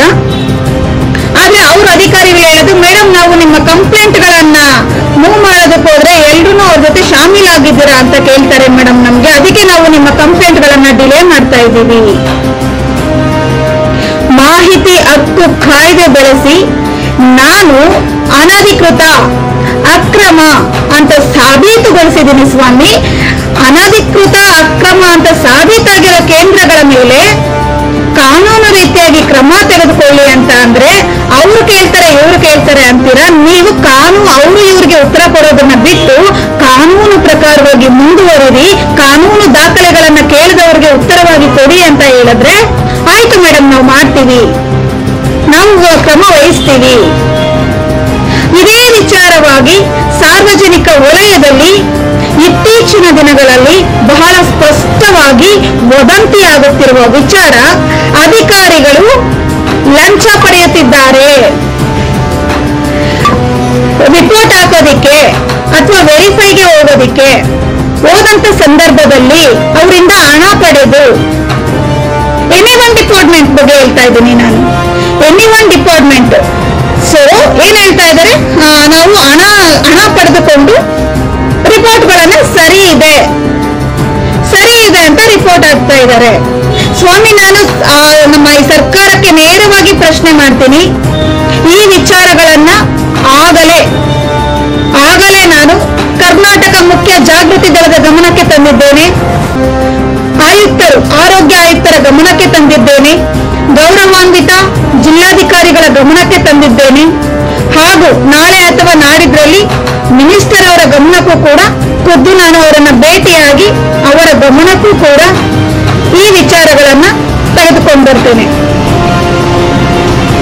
ದೂರುಗಳನ್ನ ನೀಡಿದಾಗ ಪರಿಶೀಲನೆ ಮಾಡಿ ಮೇಲಧಿಕಾರಿಗಳಿಗೆ ಅದರ ಲೋಪದೋಷಗಳನ್ನು ವರದಿ ಮಾಡಬೇಕಾದಂತಹ ಜಿಲ್ಲಾ ಆರೋಗ್ಯ ಇಲಾಖೆ ಅಧಿಕಾರಿಗಳೇ ತಪ್ಪು ರಿಪೋರ್ಟ್ ಅನ್ನ ಆಗ್ತಾ ಇರೋದಾದ್ರೆ ಯಾವ ರೀತಿ ಈ ಒಂದು ದಂಧೆಗೆ ಕಡಿವಾಣ ಬೀಳುತ್ತೆ? ನಮ್ಮ ಕಂಪ್ಲೇಂಟ್ಗಳು ಸಕ್ಸಸ್ ಆಗ್ಬೇಕು ಅಂತ ಅಂದ್ರೆ ಯಾವುದೋ ಒಂದಷ್ಟು ಸಾಕ್ಷ್ಯಾಧಾರಗಳು ನಮ್ಮ ಬಳಿ ಇರಬೇಕು. ಆಗಿದ್ರೆ ಮಾತ್ರ ಅವರು ತಪ್ಪು ರಿಪೋರ್ಟ್ ಹಾಕಿದಾಗ ನೋಡಿ ಸ್ವಾಮಿ ನಮ್ಮ ಹತ್ರ ಈ ಸಾಕ್ಷಿ ಇದೆ, ನೀವು ತಪ್ಪು ರಿಪೋರ್ಟ್ ಹಾಕಿದ್ದೀರಾ ಅಂತ ಹೇಳಿದಾಗ ಆಗ ಮತ್ತೊಮ್ಮೆ ಪರಿಶೀಲನೆ ನಡೆದು ಏಕೆಂತಂದ್ರೆ ನಮ್ಮ ಹತ್ರ ಸಾಕ್ಷಿ ಆಧಾರ ಇರುತ್ತೆ, ಅಧಿಕಾರಿ ಕೆಲಸಕ್ಕೆ ಕುತ್ತು ಬರುತ್ತೆ. ಅದಕ್ಕೋಸ್ಕರ ಆ ಎಲ್ಲ ಒಂದು ಬೆರಳೆಣಿಕೆ ದೂರುಗಳಿಗೆ ಮಾತ್ರ ಉತ್ತರ ಪಡ್ಕೊಬಹುದು. ಆಗಿದ್ರೆ ಈ ಒಂದು ದಂಧೆಗೆ ಅಧಿಕಾರಿಗಳಿಗೆ ಬುದ್ಧಿ ಕಲಿಸೋದು ಯಾರು? ಯಾವ ರೀತಿ ಸಾರ್ವಜನಿಕರು ದೂರುಗಳನ್ನು ನೀಡಿದಂತ ಸಂದರ್ಭದಲ್ಲಿ ನ್ಯಾಯ ಪಡ್ಕೊಳ್ಳೋದಕ್ಕೆ ಸಾಧ್ಯ ಆಗುತ್ತೆ? ದಯಮಾಡಿ ಇದು ಕೇವಲ ರಿಯಾಬ್ ಸೆಂಟರ್ ವಿಚಾರದಲ್ಲಿ ನಡೀತಾ ಇಲ್ಲ. ಪ್ರತಿಯೊಂದು ಆಸ್ಪತ್ರೆ ಪ್ರತಿಯೊಂದು ರಿಹಾಬಿಲಿಟೇಷನ್ ಸೆಂಟರ್ ಆರೋಗ್ಯ ಇಲಾಖೆಗೆ ಸಂಬಂಧಪಟ್ಟ ಎಲ್ಲಾ ಒಂದು ಏನು ಸಂಸ್ಥೆಗಳಲ್ಲಿ, ಕೇಂದ್ರಗಳಲ್ಲಿ, ಕ್ಲಿನಿಕ್ಗಳಲ್ಲಿ, ಆಸ್ಪತ್ರೆಗಳಲ್ಲಿ ದರಪಟ್ಟಿಯನ್ನ ಏನು ಸಾರ್ವಜನಿಕರಿಗೆ ಕಾಣುವಂತೆ ದೊಡ್ಡದಾಗಿ ಪ್ರದರ್ಶನ ಮಾಡಬೇಕು ಅಂತ ಹ್ಯಾಕ್ಟ್ ಹೇಳುತ್ತೆ. ಆದ್ರೆ ತಾವು ಗಮನಿಸಿರ್ತೀರ, ಪ್ರತಿಯೊಬ್ಬ ಸಾರ್ವಜನಿಕನು ಆಸ್ಪತ್ರೆಗೆ ಹೋಗದ ಇರ್ತಕ್ಕಂಥ ವ್ಯಕ್ತಿಯೇ ಇಲ್ಲ. ಪ್ರತಿಯೊಬ್ಬ ಸಾರ್ವಜನಿಕ ಕೂಡ ಆಸ್ಪತ್ರೆಗೆ ಹೋದಂತ ಸಂದರ್ಭದಲ್ಲಿ ತಾವಿದನ್ನ ಗಮನಿಸಿದ್ದೀರಾ? ದಯಮಾಡಿ ಇನ್ನು ಮುಂದಿನ ದಿನಗಳಲ್ಲಿ ಇದನ್ನ ಗಮನಿಸಿ ನೀವು. ಜೊತೆಗೆ ಆ ಒಂದು ದರಪಟ್ಟಿ ಸೂಚನಾ ಫಲಕ ಏನು ಅಳವಡಿಸಿರ್ತಕ್ಕಂಥ ಆ ಪಟ್ಟಿಯಲ್ಲಿ ಇಂತಿಂತ ಒಂದು ತಪಾಸಣೆಗೆ ಇಂತಿಷ್ಟೇ ಹಣ ಅಂತ ಆತ ನಿಗದಿಪಡಿಸಿರ್ಬೇಕು. ನಿಗದಿಪಡಿಸಿಲ್ಲ ಅಂತ ಅನ್ನೋದಾದ್ರೆ ಅದು ಕಾನೂನು ಬಾಹಿರ ಆಗುತ್ತೆ. ತಾವು ಕೂಡ ಅದನ್ನ ಒಂದು ನೋಡಿಕೊಂಡು ಅದರಂತೆ ನೀವು ಶುಲ್ಕವನ್ನು ಪಾವತಿ ಮಾಡಬೇಕಾಗುತ್ತೆ. ಇದನ್ನ ಪರಿಶೀಲನೆ ಮಾಡಬೇಕಾಗಿರೋದು ಅಧಿಕಾರಿಗಳು. ತಮಗೆ ಆ ರೀತಿ ಸಮಸ್ಯೆ ಆದಾಗ ನೇರವಾಗಿ ತಮಗೆ ಹತ್ತಿರದಲ್ಲಿ ಇರ್ತಕ್ಕಂಥ ಆರೋಗ್ಯ ಇಲಾಖೆಯ ಅಧಿಕಾರಿಗಳಿಗೆ ತಾವು ದೂರನ್ನ ಕೊಡಬೇಕು. ಸೊ ಅದೇ ರೀತಿ ರಿಹಾಬಿಲಿಟೇಷನ್ ಸೆಂಟರ್ ಇತ್ತೀಚೆಗೆ ನಾನು ಹೇಳಿದ ಹಾಗೆ ನೆಲಮಂಗಲದಲ್ಲಿ ಒಂದು ರಿಹಾಬಿಲಿಟೇಷನ್ ಸೆಂಟರ್ ಅಲ್ಲಿ ಫಿಕ್ಸೆಡ್ ರೇಟ್, ಯಾವುದೇ ರೀತಿ ದರಪಟ್ಟಿ ಹಾಕಿಲ್ಲ, ಫಿಕ್ಸೆಡ್ ರೇಟ್ ಬಹಳ ಸ್ಪಷ್ಟವಾಗಿ ಎಷ್ಟು ಚೆನ್ನಾಗಿ ಹಾಕಿದ್ದಾರೆ ಅಂತ ಅಂದ್ರೆ ನಮ್ಮಲ್ಲಿ ಫಿಕ್ಸೆಡ್, ನೋ ಬಾರ್ಗಿನ್, ಫಿಕ್ಸೆಡ್ ಅಂತ ಹಾಕಿದ್ದಾರೆ. ಇಂಥ ಒಂದು ಕರ್ಮಕಾಂಡ ರಿಹಾಬ್ ಸೆಂಟರ್ ಗಳಲ್ಲಿ ನಡೀತಾ ಇದೆ. ಸೊ ಇನ್ನು ಕುಡುಕರ ವಿಚಾರಕ್ಕೆ ಬಂದಾಗ ಅವರ ಪರನ ನಿಮ್ಮ ಧ್ವನಿ ಅಂತ ಕೇಳಿದ್ದೀರ. ಇಂತಿಷ್ಟು ರಿಹಾಬ್ಗಳ ಕರ್ಮಕಾಂಡ. ಯಾಕೆ ರಿಹಾಬ್ಗಳನ್ನ ನಾನು ಕ್ಲೋಸ್ ಮಾಡಿಸ್ತಿದ್ದೀನಿ, ಇಲ್ಲಿ ಏನೆಲ್ಲ ಆಗ್ತಾ ಇದೆ ಅನ್ನೋದನ್ನ ಈಗಾಗಲೇ ನಾನು ಬಹಳಷ್ಟು ಸ್ಪಷ್ಟವಾಗಿ ನಿಮ್ಗೆ ಉತ್ತರ ಕೊಟ್ಟಿದ್ದೀನಿ. ಯಾಕೆಂದ್ರೆ ಪ್ರತಿಯೊಬ್ಬರಿಗೂ ಆಲೋಚನಾ ಶಕ್ತಿ ಇರೋದ್ರಿಂದ ಹೇಳಿರುವ ಸರಿ ತಪ್ಪುಗಳ ಬಗ್ಗೆ ತಾವು ಕಮೆಂಟ್ ಬಾಕ್ಸ್ ಅಲ್ಲಿ ತಿಳಿಸಬಹುದು. ಇನ್ನ ತಾವು ಕೇಳಿರೋ ಮತ್ತೊಂದು ಪ್ರಶ್ನೆ, ರಿಹಾಬ್ ಸೆಂಟರ್ನ ಯಾಕೆ ಕ್ಲೋಸ್ ಮಾಡಿಸ್ತಿದ್ದೀರಾ ಅಂತ ಕೇಳೋದಕ್ಕೆ ಉತ್ತರ ಕೊಟ್ಟಿದ್ದೀನಿ. ತಾವು ಕೇಳಿರೋ ಇನ್ನೊಂದು ಪ್ರಶ್ನೆ, ಮೇಡಮ್ ಕುಡುಕರ ಧ್ವನಿನ ನಿಮ್ಮ ಅವರ ಪರನ ನಿಮ್ಮ ಧ್ವನಿ. ಸ್ನೇಹಿತರ, ಕುಡುಕ ಹೌದು, ಅವನು ಕುಡುಕ ಆಗೋದಕ್ಕಿಂತ ಮುಂಚಿತವಾಗಿ ಹುಟ್ಟಿನಿಂದ ಅವನು ಕುಡುಕ ಅಲ್ಲ. ಯಾವುದೋ ಒಂದು ನೋವು, ಯಾವುದೋ ಒಂದು ಸಂಕಷ್ಟ ಅಥವಾ ಇನ್ಯಾವುದೇ ಮಾನಸಿಕ ದೌರ್ಬಲ್ಯಕ್ಕೆ ಒಳಗಾಗಿ ಆತ ಕುಡಿತದ ಚಟಕ್ಕೆ ದಾಸ ಆಗಿರ್ತಾನೆ. ಅಥವಾ ಅದನ್ನ ಚಟ ಅಂತ ಕೂಡ ನಾವು ಕರೆಯೋಣ. ಕುಡಿಯೋದು ತಪ್ಪು, ಕುಡಿಬೇಡಿ ಅಂತ ನಾನು ಕೂಡ ಹೇಳ್ತೀನಿ. ಆದ್ರೆ ಕುಡಿದು ಮಾತ್ರಕ್ಕೆ ಅವನು ಸಾಯ್ಬೇಕು ಅನ್ನೋದು ನಿಮ್ಮ ನಿಲುವ ಆಗಿದ್ರೆ, ಇದು ಸಾರ್ವಜನಿಕರ ಬಂದ ಟೀಕೆ ಆಗಿರೋದ್ರಿಂದ ನಾನು ನಿಮ್ಮ ಹತ್ರನೇ ನೇರವಾಗಿ ಕೇಳ್ತೀನಿ. ಅವನು ಕುಡಿತಾನೆ ಅಂದ ಮಾತ್ರಕ್ಕೆ, ಕುಡಿತಾನೆ ಅನ್ನೋ ಒಂದೇ ಕಾರಣಕ್ಕೆ ಅವನಿಗೆ ಬದುಕೋ ಹಕ್ಕಿಲ್ವಾ? ಕೊಲೆ ಮಾಡ್ತಕ್ಕಂಥವ್ರಿಗೂ ಕೂಡ ನಮ್ಮ ರಾಷ್ಟ್ರಪತಿಗಳ ಮೇರೆಗೆ ದಯೆ ತೋರಿ ಆತನಿಗೆ ಹೊಸ ಜೀವನ ಕಟ್ಕೊಳ್ಳೋದಿಕ್ಕೆ ಅವಕಾಶ ಇದೆ. ಹಾಗಿರ್ಬೇಕಾದ್ರೆ ಅವನೊಬ್ಬ ಕುಡುಕ ಆದ ಮಾತ್ರಕ್ಕೆ, ಅವನು ಕುಡಿತಾನೆ ಅನ್ನೋ ಕಾರಣಕ್ಕೆ ಅವನಿಗೆ ಬದುಕೋ ಹಕ್ಕೇ ಇಲ್ವಾ? ಹೌದು, ಅವನು ಕುಡಿಯೋದ್ರಿಂದ ಅವನ ಕುಟುಂಬಕ್ಕೆ ಸಮಸ್ಯೆ ಆಗ್ತಾ ಇದೆ. ಹಾಗಿದ್ರೆ ನೇರವಾಗಿ ಸರ್ಕಾರಕ್ಕೆ ಪ್ರಶ್ನೆ ಮಾಡಿ, ನಾವು ನಿಮ್ ಜೊತೆ ಕೈ ಜೋಡಿಸಿ ನಿಲ್ಲಿಸ್ತೀವಿ, ಮದ್ಯವನ್ನೇ ನಿಲ್ಸೋಣ, ಮದ್ಯವೇ ನಿಂತೋಗ್ಲಿ, ಸರಾಯಿ ಮಾರೋದೇ ನಿಂತೋಗ್ಲಿ. ಸರಾಯಿನ ಅಧಿಕೃತ ಯಾಕೆ ಮಾಡಿದ್ದಾರೆ? ಸರ್ಕಾರಕ್ಕೆ ಗೊತ್ತಿಲ್ವಾ ಸ್ವಾಮಿ ಕುಡಿಯೋದ್ರಿಂದ ಏನೆಲ್ಲ ಸಮಸ್ಯೆ ಆಗುತ್ತೆ ಅಂತ? ಕುಡಿಯೋದ್ರಿಂದ ಸಮಾಜದ ಮೇಲೆ ಯಾವ ರೀತಿ ಪರಿಣಾಮ ಬೀರುತ್ತೆ, ಮತ್ತೆ ಏನು ಸಾರ್ವಜನಿಕರ ಆರೋಗ್ಯದ ಮೇಲೆ ಯಾವ ರೀತಿ ಪರಿಣಾಮ ಬೀರುತ್ತೆ, ಅಧಿಕೃತವಾಗಿ ಮಾರಾಟ ಮಾಡ್ತಕ್ಕಂಥ ಸರಾಯಿ ಬಾಟ್ಲಿ ಮೇಲೆ ಮದ್ಯಪಾನ ಆರೋಗ್ಯಕ್ಕೆ ಹಾನಿಕರ ಅಂತ ಬರೆಯೋ ನಮ್ಮ ಸರ್ಕಾರಕ್ಕೆ ಪ್ರಶ್ನೆ ಮಾಡಿ ಮದ್ಯವನ್ನ ನಿಲ್ಲಿಸ್ಬಿಟ್ರೆ ಕುಡುಕಾನೂನೇ ಇರೋದಿಲ್ಲ, ಕುಡಿಯೋರೇ ಇರೋದಿಲ್ಲ. ಕುಡಿಯೋರೇ ಇಲ್ಲ ಅಂತ ಅಂದ್ರೆ ಇಂಥ ಅಕ್ರಮ ದಂಧೆ ಮಾಡ್ತಕ್ಕಂಥ, ದುಡ್ಡು ಮಾಡೋದಕ್ಕೋಸ್ಕರ ಅಕ್ರಮ ದಂಧೆ ಕೇಂದ್ರಗಳನ್ನ ಸ್ಥಾಪನೆ ಆಗೋದೇ ಇಲ್ವಲ್ಲ. ಈ ನಿಟ್ಟಿನಲ್ಲೂ ಕೂಡ ನಾನು ಸರ್ಕಾರಕ್ಕೆ ಪತ್ರ ಬರೀತಾ ಇದ್ದೀನಿ. ಫಲಾನುಫಲ ಪ್ರತಿಯೊಬ್ಬರು ಕೈ ಜೋಡಿಸಿದಾಗ ಸಿಗಂತದ್ದು. ಯಾಕೆ ಅಂತಂದ್ರೆ ಮದ್ಯ ನಿಷೇಧ ಮಾಡಿ ಅಂತ ಹೋರಾಟ ಶುರು ಮಾಡಿದ್ರೆ ಅದರಿಂದ ಅನ್ಯಾಯಕ್ಕೊಳಗಾಗಿ ಕುಟುಂಬಗಳನ್ನ ಬಲಿ ಕೊಡ್ತಾ ಇರೋ ಎಷ್ಟೋ ಕೋಟ್ಯಾಂತರ ಕುಟುಂಬಗಳು ಮುನ್ನೆಲೆಗೆ ಬರ್ತವೆ. ಕುಡಿತದಿಂದ ಏನೆಲ್ಲ ಆಗಿದೆ ಅನ್ನೋದು ಸಾರ್ವಜನಿಕ ವಲಯದಲ್ಲಿ ಜಗಜ್ಜಾಗಿರಾಗಿರುವಂತ ವಿಷಯ. ಹೊಸದಾಗಿ ಅದ್ರ ಬಗ್ಗೆ ನಾನು ಏನನ್ನೂ ಹೇಳಬೇಕಾಗಿಲ್ಲ. ಸೊ ಹೀಗಿರ್ಬೇಕಾದ್ರೆ ನಾನು ಸರ್ಕಾರಕ್ಕೆ ಸಂಬಂಧಪಟ್ಟ ಅಧಿಕಾರಿಗಳಿಗೆ ಈ ಮೂಲಕ ಮನವಿ ಮಾಡ್ತೀನಿ, ನೀವು ಸಾಯಿಸೋದಿಕ್ಕೆ, ಜನರ ಜೀವದ ಜೊತೆ ಚೆಲ್ಲಾಟ ಆಡೋದಿಕ್ಕೆ, ಕಾನೂನು ಬಾಹಿರ ಚಟುವಟಿಕೆಗಳಿಗೆ ಒಂದು ಕೇಂದ್ರಕ್ಕೆ ನೀವು ಪರವಾನಗಿ ನೀಡೋದೇ ಆದ್ರೆ ಅದರ ಬದಲು ಮದ್ಯವನ್ನೇ ನಿಷೇಧ ಮಾಡಿ. ಆಗ ಕುಡಿಯೋರು ಇರೋದಿಲ್ಲ, ಇಂಥ ಕೇಂದ್ರಗಳು ಇರೋದಿಲ್ಲ, ಜನರ ಮೇಲೆ ದೌರ್ಜನ್ಯ ಕೂಡ ನಡೆಯೋದಿಲ್ಲ. ಆಗ ಆರೋಗ್ಯದ ಸ್ವಾಸ್ಥ್ಯ, ಸಮಾಜದ ಆರೋಗ್ಯಕರ ಸ್ವಾಸ್ಥ್ಯ ಬಹಳಷ್ಟು ಸಬಲವಾಗಿ ಸದೃಢವಾಗಿ ಇರುತ್ತೆ. ಮದ್ಯವನ್ನ ನಿಷೇಧ ಮಾಡಿ. ಮದ್ಯವನ್ನ ನಿಷೇಧ ಮಾಡಕ್ಕಾಗ್ಲಿಲ್ಲ, ಸಾರಾಯಿ ಕೊಟ್ಟಿ ಜನರನ್ನ ಸಾಯಿಸೋದೇ ನಮ್ಮ ಧ್ಯೇಯ ಅನ್ನೋದಾದ್ರೆ ಮತ್ತೊಂದು ಸಾಯಿಸುವ ಕೇಂದ್ರ ನಮ್ಗೆ ಬೇಡ ಸ್ವಾಮಿ. ಆ ಕೇಂದ್ರಗಳನ್ನಾದ್ರೂ ತೆರವುಗೊಳಿಸಿ ಸರ್ಕಾರದಿಂದ ಆರೋಗ್ಯಪೂರ್ಣವಾಗಿ ಆರೋಗ್ಯ ಚಿಕಿತ್ಸೆ ಸಿಗುವಂತ ಕೇಂದ್ರಗಳನ್ನ ಸೃಷ್ಟಿ ಮಾಡಿ.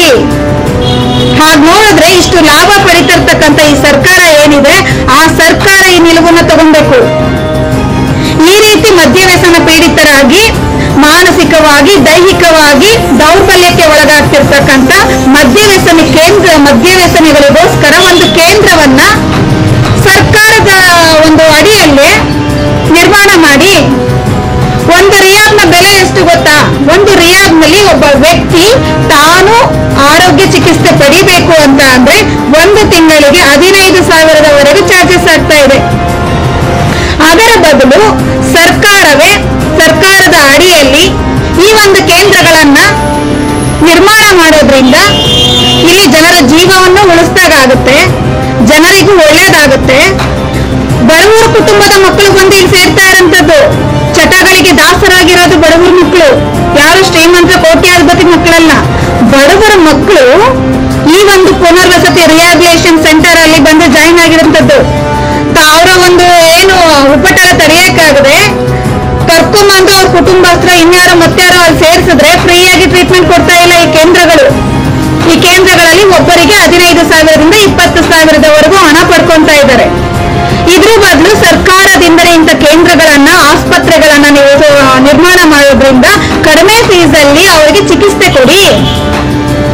ಆಸ್ಪತ್ರೆಯಲ್ಲಿ ಕೂಡ ಒಬ್ಬ ವ್ಯಕ್ತಿಗೆ ತನ್ನದೇ ಆದ ಒಂದು ದೂರು ಪೆಟ್ಟಿಗೆಯನ್ನ ಇಟ್ಟಿರ್ತಾರೆ. ತನಗಾಗ್ತಿರೋ ಸಮಸ್ಯೆಗಳನ್ನ ಸಾರ್ವಜನಿಕ ವಲಯದಲ್ಲಿ ಅಥವಾ ಏನಾದ್ರೂ ಒಳಗಡೆ ಕಿರುಕುಳ ಆಗ್ತಾ ಇದ್ರೆ, ಮಾನಸಿಕ ಹಿಂಸೆ ಆಗ್ತಿದ್ರೆ, ದೌರ್ಜನ್ಯ ಆಗ್ತಾ ಇದ್ರೆ ಅದನ್ನ ಬರೆದು ನೀವು ಈ ಪೆಟ್ಟಿಗೆಯಲ್ಲಿ ಹಾಕಬಹುದು. ಅಷ್ಟಕ್ಕೂ ಅವಕಾಶ ಇಲ್ಲದಂತೆ ತನಗಾಗ್ತಿರೋ ಸಮಸ್ಯೆನ ಆಚೆ ಹೇಳ್ಕೊಳಕ್ಕಾಗ್ದಿರೋ ತರ ಚಿತ್ರ ಹಿಂಸೆ ಪಡ್ತಾ ಇರ್ತಕ್ಕಂಥ, ಜೈಲಿಗಿನ ಹೆಚ್ಚಿನ ನರಕ ಅನುಭವಿಸ್ತಾ ಇರ್ತಕ್ಕಂಥ ವ್ಯಕ್ತಿಗಳು, ಏನು ಮಾನಸಿಕ ಅಸ್ವಸ್ಥರು, ದೈಹಿಕ ಅಸ್ವಸ್ಥರು, ಮಾನಸಿಕ ಪೀಡಿತರು ಈ ಕೇಂದ್ರದಲ್ಲಿ ಸಿಲುಕಿ ನರುಳಿ ಸಾಯೋದಕ್ಕೆ ನೀವು ಅವಕಾಶ ಮಾಡಿಕೊಡದೆ ನೀವೇ ಒಂದು ಕೇಂದ್ರಗಳನ್ನ ನಿರ್ಮಾಣ ಮಾಡಿ ಕಡಿಮೆ ವೆಚ್ಚದಲ್ಲಿ ಬಡವರಿಗೆ ಅನುಕೂಲವಾಗುವಂತೆ ಕಡಿಮೆ ವೆಚ್ಚದಲ್ಲಿ ಈ ರೀತಿ ಒಂದು ಪುನರ್ವಸತಿ ಕೇಂದ್ರಗಳನ್ನ ತಾವು ನಿರ್ಮಾಣ ಮಾಡಿಕೊಡಿ. ಆಗ ಇಂತಹ ಅಕ್ರಮ ದಂಧೆಗಳು, ಅಕ್ರಮ ಕೇಂದ್ರಗಳಿಗೆ ಕಡಿವಾಣ ಬೀಳುತ್ತೆ. ವೀಕ್ಷಕರೇ, ಕುಡುಕರ ಪರವಾಗಿ ನನ್ನ ಧ್ವನಿ ಅಲ್ಲ. ಕುಡುಕರಿಗೆ ನಾನು ಕೇಳ್ಕೊಳ್ಳುವಂಥದ್ದು, ಮದ್ಯವ್ಯಸನ ಪೀಡಿತರಿಗೆ ನಾನು ಕೇಳ್ಕೊಳ್ಳುವಂಥದ್ದು, ಇದರಿಂದ ನಿಮ್ಗೇನೂ ಸಿಗೋದಿಲ್ಲ. ದಯಮಾಡಿ ಕುಡಿಬೇಡಿ. ಕುಡಿದು ನಿಮ್ಮ ಆರೋಗ್ಯ, ಆ ಸಮಾಜದ ಆರೋಗ್ಯ, ನಿಮ್ಮ ಕುಟುಂಬದ ಒಂದು ನೆಮ್ಮದಿಯನ್ನು ಕೆಡಿಸ್ಕೊಂಬೇಡಿ ಅಂತ ನಾನು ಪ್ರತಿಯೊಬ್ಬ ಮದ್ಯವ್ಯಸನ ಪೀಡಿತರಿಗೆ, ಮದ್ಯಪ್ರಿಯರಿಗೆ ಹೇಳ್ತೀನಿ. ಸರ್ಕಾರ ತನ್ನ ಲಾಭಕ್ಕೋಸ್ಕರ ಈ ಒಂದು ಮದ್ಯನ ಮಾರಾಟ ಮಾಡ್ತಾ ಇದೆ. ಇಲ್ಲಿ ಕುಡಿದು ಹಾಳಾಗ್ತಿರೋಂಥದ್ದು ಬಡವರೇ ಹೊರತು ಯಾರು ಶ್ರೀಮಂತರ ಮಕ್ಕಳಲ್ಲ. ಸೊ ಹಾಗಾಗಿ ದಯಮಾಡಿ ಹೇಳ್ತಾ ಇದ್ದೀನಿ, ಕುಡಿಬೇಡಿ. ಮತ್ತೆ ನಾನು ಈ ವಿಚಾರವಾಗಿ ಸರ್ಕಾರದ ಗಮನಕ್ಕೆ ತರೋದು, 2 ಅವಕಾಶಗಳನ್ನ ತಾವು ಕಲ್ಪಿಸಿಕೊಡೋದು ಬೇಡ. ತಮಗೆ ನಿಜವಾಗೂ ಜನಪರ ಕಾಳಜಿ ಇರೋದೇ ಆದ್ರೆ ಸಿದ್ದರಾಮಯ್ಯನವರು ಇರಬಹುದು, ಏನು ನಮ್ಮ ಇವತ್ತಿನ ಒಂದು ರಾಜಕೀಯದಲ್ಲಿ ಮುನ್ನೆಲೆಯಲ್ಲಿ ಇರ್ತಕ್ಕಂಥ ವ್ಯಕ್ತಿಗಳು ಇರ್ಬೋದು, ಮದ್ಯಪಾನ ಪೀಡಿತರಿಗೋಸ್ಕರ, ಯಾಕೆಂದ್ರೆ ಅವರಿಂದ ಲಾಭ ಪಡ್ಕೊಂತಾ ಇರೋಂಥದ್ದು ತಾವುಗಳೇ, ಈ ಸರ್ಕಾರನೇ ಲಾಭ ಪಡ್ಕೊಂತಾ ಇರೋಂಥದ್ದು.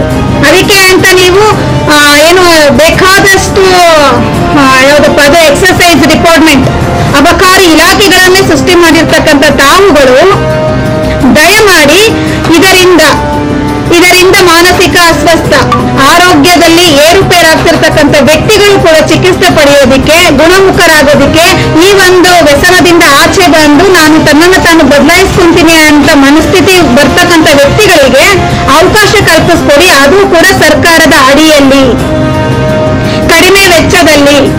ಒಂದು ವೇಳೆ ಆತ ಮದ್ಯವ್ಯಸನ ಪೀಡಿತ ಆಗಿದ್ರೂ ಕೂಡ ತಾನು ಅದರಿಂದ ಆಚೆ ಬಂದು ನಾನು ಒಬ್ಬ ಒಳ್ಳೆ ವ್ಯಕ್ತಿಯಾಗಿ ಬದಲಾಗ್ತೀನಿ ಅಂತ ಅಂದಾಗ ಒಂದು ಅವಕಾಶ ಕಲ್ಪಿಸ್ಕೊಡುವಂತ ಕೆಲಸನ ತಾವು ಸರ್ಕಾರದಿಂದಲೇ ಮಾಡ್ಕೊಡಿ.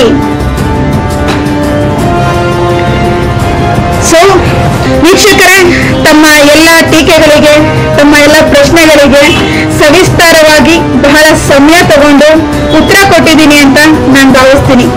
ಆಮೇಲೆ ದೂರುಗಳನ್ನ ನೀಡ್ತೀರಾ, ದೂರುಗಳನ್ನ ನೀಡಿದ ಸಂದರ್ಭದಲ್ಲಿ ಅಧಿಕಾರಿಗಳು ತಮ್ಮ ಲಾಭಕ್ಕೋಸ್ಕರ ಅದನ್ನ ಬಳಸ್ಕೊಂಡು ಅದನ್ನ ಅಲ್ಲೇ ಮುಚ್ಚಾಕುವಂತ ಕೆಲಸಗಳು ಇತ್ತೀಚಿನ ದಿನಗಳಲ್ಲಿ ಅಧಿಕವಾಗಿ ನಡೀತಾ ಇದೆ. ನಾನಂತೂ ಈ ವಿಚಾರವಾಗಿ ಈಗಾಗಲೇ ಸಂಬಂಧಪಟ್ಟ ಮೇಲಧಿಕಾರಿಗಳೆಲ್ಲರಿಗೂ ಕೂಡ ಗಮನಕ್ಕೆ ತಗೊಂಡ್ಬಂದಿದ್ದೀನಿ. ಅವರಿಗೂ ಕೂಡ ಅಧಿಕಾರಿಗಳ ಮೇಲೂ ಕೂಡ ದೂರುಗಳನ್ನ ದಾಖಲು ಮಾಡಿದ್ದೀನಿ. ಮಾನ್ಯ ಏನು ಆರೋಗ್ಯ ಸಚಿವರನ್ನು ಕೂಡ ಭೇಟಿಯಾಗಿ ಈ ವಿಚಾರವಾಗಿ ಸವಿಸ್ತಾರವಾಗಿ ಅವರೊಂದಿಗೆ ಚರ್ಚೆ ಮಾಡಿ, ಮತ್ತೆ ನನ್ನ ಬಳಿ ಕೆಲವೊಂದಷ್ಟು ದಾಖಲಾತಿಗಳನ್ನ ಕಲೆ ಹಾಕಿದ್ದೀನಿ. ರಿಯಾಬ್ ಸೆಂಟರ್ಗಳಲ್ಲಿ ಯಾವ ಯಾವ ರೀತಿಯ ಒಂದು ದೌರ್ಜನ್ಯಗಳು, ಅಕ್ರಮಗಳು, ಸಾವು ನೋವುಗಳು ನಡೀತಾ ಇದೆ, ಕಾನೂನು ಬಾಹಿರ ಚಟುವಟಿಕೆಗಳಿಗೆ ಮುಂದೆ ಇದು ಒಂದು ಏನು ಸುರಕ್ಷಿತ ಕೇಂದ್ರವಾಗಿ ಮಾರ್ಪಾಟಾಗ್ತಿದೆ. ಇದೆಲ್ಲದರ ಸವಿಸ್ತಾರತೆಯನ್ನ ಮಾನ್ಯ ನಮ್ಮ ಗೌರವಾನ್ವಿತ ಆರೋಗ್ಯ ಸಚಿವರ ಗಮನಕ್ಕೆ ತರುವಂತ ಕೆಲಸ ಕೂಡ ನಾನು ಮಾಡ್ತೀನಿ. ಮದ್ಯವ್ಯಸನಿಗಳು ಕೂಡ ಮನುಷ್ಯರೇ, ಅವರಿಗೂ ಕೂಡ ಬದುಕುವ ಹಕ್ಕಿದೆ, ಅವರು ಕೂಡ ಬದುಕಲಿ. ಆದ್ರೆ ಮದ್ಯವ್ಯಸನಿಗಳಾಗಿ ಬದುಕಬೇಕು ಅನ್ನೋದು ನನ್ನ ಉದ್ದೇಶ ಅಲ್ಲ. ಮದ್ಯವ್ಯಸನಿಗಳು ಏನು ಒಂದು ತಾವು ತಮ್ಮ ಮನಸ್ಥಿತಿಯನ್ನು ಬದಲಾಯಿಸಿಕೊಂಡು ಅವರ ಕುಟುಂಬಕ್ಕಾಗಿ, ಸಮಾಜದ ಒಳಿತಿಗಾಗಿ ಬದುಕಲಿ ಅಂತ ನಾನು ಕೂಡ ಆಶಯ ಪಡ್ತೀನಿ. ಎಲ್ಲ ವಿಚಾರಗಳನ್ನ ಸವಿಸ್ತಾರವಾಗಿ ನಿಮ್ಮ ಮುಂದೆ ತಂದಿದ್ದೀನಿ. ಇನ್ನ ಹೆಚ್ಚಿನ ವಿಚಾರಗಳನ್ನ ಇನ್ನೂ ಈ ಕೇಂದ್ರಗಳ ಬಗ್ಗೆ ದಾಖಲೆ ಸಮೇತ ಆದಷ್ಟು ಬೇಗ ಒಂದು ಪ್ರೆಸ್ ಮೀಟ್ ಕೂಡ ಏನು ಮಾನ್ಯ ನಮ್ಮ ಮಿನಿಸ್ಟರ್ ಅವರಿಗೆ ದೂರನ್ನ ದಾಖಲು ಮಾಡಿ ಸವಿಸ್ತಾರವಾಗಿ ದಾಖಲೆಗಳನ್ನು ಒದಗಿಸಿದ ನಂತರ ಪ್ರೆಸ್ ಮೀಟ್ ಕೂಡ ಇಟ್ಕೊಂಡು ಏನೆಲ್ಲ ಆಗ್ತಾ ಇದೆ ಅನ್ನೋ ವಿಚಾರಗಳನ್ನ ಸುದ್ದಿ ಮಾಧ್ಯಮಗಳಲ್ಲಿ ಬಿತ್ತರಾಗಿ ಮತ್ತಷ್ಟು ಎಲ್ಲರಿಗೂ ತಲುಪಿಸುವಂತಹ ಕೆಲಸ ಕಾರ್ಯಗಳನ್ನ ಮಾಡ್ತೀನಿ. ಸ್ನೇಹಿತರೆ, ಕಡೆಯದಾಗಿ ಒಂದು ಮಾತು ಹೇಳಕ್ ಇಷ್ಟಪಡ್ತೀನಿ. ಈ ಮದ್ಯವ್ಯಸನ ಪೀಡಿತರು ಯಾರೋ ಬೇರೆ ದೇಶದಿಂದನೋ ಅಥವಾ ಬೇರೆ ಯಾವುದೋ ಪ್ರಪಂಚದಿಂದನೋ ಬಂದು ಇಲ್ಲಿ ಇದಾಗ್ತಾ ಇಲ್ಲ. ನಮ್ಮ ಕುಟುಂಬಗಳಿಂದನೇ, ನಮ್ಮ ಮನೆಗಳಿಂದನೇ ಆ ಒಂದು ವ್ಯಸನಕ್ಕೆ ಸಿಲುಕಿ ನರಳ್ತಾ ಇದ್ದಾರೆ. ಸೊ ನಾನ್ ಸರ್ಕಾರಕ್ಕೆ ಕೇಳೋದಿಷ್ಟೇ ಆದ್ರೆ, ನಿಜವಾಗೂ ನಿಮ್ಗೆ ಸಾಮಾಜಿಕ ಕಳಕಳಿ ಇರೋದಾದ್ರೆ, ಇಂತಹ ಕೇಂದ್ರಗಳಿಗೆ ಕಡಿವಾಣ ಹಾಕಬೇಕು ಅನ್ನೋದೇ ಇರೋದಾದ್ರೆ, ಮದ್ಯವ್ಯಸನಗಳೇ ಇಲ್ಲದಂತೆ ಆಗುವಂತ ಕೆಲಸ ಏನಪ್ಪಾ ಅಂದ್ರೆ ಅದು ಮದ್ಯವ್ಯಸನ ನಿಷೇಧ. ಅದನ್ನ ನಿಷೇಧ ಮಾಡ್ಬಿಡಿ. ಮದ್ಯ ನಿಷೇಧ ಆಯ್ತು ಅಂತ ಅಂದ್ರೆ ನಮ್ಮ ದೇಶನೇ ಸುಭಿಕ್ಷ ದೇಶ ಆಗುತ್ತೆ. ಕೇವಲ ದುಡ್ಡಿಗಾಗಿ ಸರ್ಕಾರಕ್ಕೆ ಬರೋ ಲಾಭಕ್ಕೋಸ್ಕರ ಜನರ ಜೀವದ ಜೊತೆ ಚೆಲ್ಲಾಟ ಸರ್ಕಾರನೇ ಆಡ್ತಾ ಇದೆ. ಅದು ಎಲ್ರಿಗೂ ಬಹಳ ಸ್ಪಷ್ಟವಾಗಿ ಗೊತ್ತಿದೆ. ಸೊ ಮುಂದಿನ ದಿನಗಳಲ್ಲಿ ಇಂಥ ಸಮಸ್ಯೆಗೆ ರಿಹ್ಯಾಬಿಲೇಷನ್ಗಳಿಂದ ಯಾವ್ಯಾವ ಸಮಸ್ಯೆಗೆ ಒಳಗಾದ್ರೆ ಅಥವಾ ನನ್ನ ಕಡೆಯಿಂದ ನಿಮಗೇನಾದ್ರು ಸಹಾಯ ಸಹಕಾರ ಬೇಕು ಅಂತ ಅಂದ್ರೆ ದಯಮಾಡಿ ನನ್ನನ್ನೇ ಬಂದು ಭೇಟಿಯಾಗಿ. ಜೊತೆಗೆ ನಾನು ಇವತ್ತು ಕೂಡ ಮತ್ತೊಮ್ಮೆ ಈಗಾಗಲೇ ಸುದ್ದಿ ಮಾಧ್ಯಮಗಳಲ್ಲಿ ಬಿತ್ತರ ಆಗಿದೆ, ನಾನು ಕೂಡ ಓಪನ್ ಸ್ಟೇಟ್ಮೆಂಟ್ ಕೊಟ್ಟಿದ್ದೀನಿ. ನನ್ನ ಹೆಸರನ್ನ ಬಳಸಿಕೊಂಡು ದುಡ್ಡು ವಸೂಲಿ ಮಾಡುವಂಥದ್ದು ಅಥವಾ ಎದುರಿಸುವಂಥದ್ದು ಖಂಡಿತ ಯಾರು ಮಾಡಬೇಡಿ. ಜೊತೆಗೆ ನಾನು ಮತ್ತೆ ಹೇಳ್ತೀನಿ, ಯಾರಾದ್ರೂ ಬಂದು ನನ್ನ ಹೆಸರನ್ನ ಬಳಸಿ ದುಡ್ಡನ್ನ ಕೇಳಂಥದ್ದು, ನಿಮ್ಮನ್ನ ಎದುರಿಸುವಂಥದ್ದು ಮಾಡಿದ್ರೆ ತಕ್ಷಣವೇ ನಿಮ್ಮ ಹತ್ತಿರದ ಪೊಲೀಸ್ ಠಾಣೆಗೆ ದೂರನ್ನ ದಾಖಲು ಮಾಡಿ. ನನಗೂ ಕೂಡ ಅದರ ವಿಚಾರವನ್ನ ನನ್ನ ಗಮನಕ್ಕೂ ಕೂಡ ತಗೊಂಡ್ಬನ್ನಿ. ನಾನು ಕೂಡ ಅದರ ಸಲುವಾಗಿ ನಿಮ್ಮ ಜೊತೆ ನಿಂತು ದೂರನ್ನ ದಾಖಲು ಮಾಡ್ತೀನಿ. ಇದುವರೆಗೂ ನಾನು ಹೇಳಿರೋ ಎಲ್ಲ ವಿಚಾರಗಳ ಬಗ್ಗೆ ತಾವು ಕೂಡ ಒಂದೊಮ್ಮೆ ಯೋಚನೆ ಮಾಡಿ. ಯಾಕೆ ಅಂತ ಅಂದ್ರೆ ಇಲ್ಲಿ ಕಾಪಾಡ್ಕೊಬೇಕಾಗಿರೋದು ನಮ್ಮ ಕುಟುಂಬಸ್ಥರು, ಸ್ನೇಹಿತರು, ಯಾರೋ ಒಬ್ರು ಮದ್ಯವ್ಯಸನ ಪೀಡಿತರಾಗಿ ಪ್ರಾಣ ಕಳ್ಕೊಳ್ಳುವಂತ ಕೆಲಸ ಆಗೋದು ಬೇಡ. ಸಾಮಾನ್ಯವಾಗಿ ಈಗಿನ ಜನರೇಷನ್ ಅಲ್ಲಿ ಡಿಪ್ರೆಷನ್ ಇಂದ ಆದಷ್ಟು ಬೇಗ ಡ್ರಿಂಕ್ ಅಡಿಕ್ಟ್ ಆಗಿ ಹೋಗ್ತಾರೆ. ಆದ್ರೆ ಅದನ್ನ ಬಿಡಿಸೋದಕ್ಕೆ ಅಂತ ನಾವು ಯಾವುದೋ ಒಂದು ಕೇಂದ್ರಕ್ಕೆ ಸೇರಿಸಿದಾಗ ಅಲ್ಲಿ ಪ್ರಾಣಗಳು ಕಳ್ಕೊಂತಾರೆ. ಈಗಾಗಲೇ ಸರಿಸುಮಾರು ಪ್ರಾಣಗಳು ಹೋಗಿದೆ. ಇತ್ತೀಚೆಗೆ ಈ ಒಂದು 6 ತಿಂಗಳಲ್ಲೇ ಏನಿಲ್ಲ ಅಂತ ಅಂದ್ರೆ ಒಂದು 3 ರಿಂದ 4 ಪ್ರಾಣಗಳು ಕೂಡ ಹೋಗಿದೆ. ಜೊತೆಗೆ ಇನ್ನ ಇಲ್ಲಿ ನೆಲಮಂಗಲದಲ್ಲಿ ನಡೀತಕ್ಕಂತ ಒಂದು ಕೇಂದ್ರದ ಬಗ್ಗೆ ನಾನು ಸ್ಪಷ್ಟವಾಗಿ ನಿಮ್ಗೆ ವಿಡಿಯೋ ನಾನೇ ವೈರಲ್ ಮಾಡಿ ಕೂಡ ತೋರಿಸ್ಬಿಟ್ಟಿದ್ದೀನಿ ಏನಾಗ್ತಿದೆ ಅಂತ.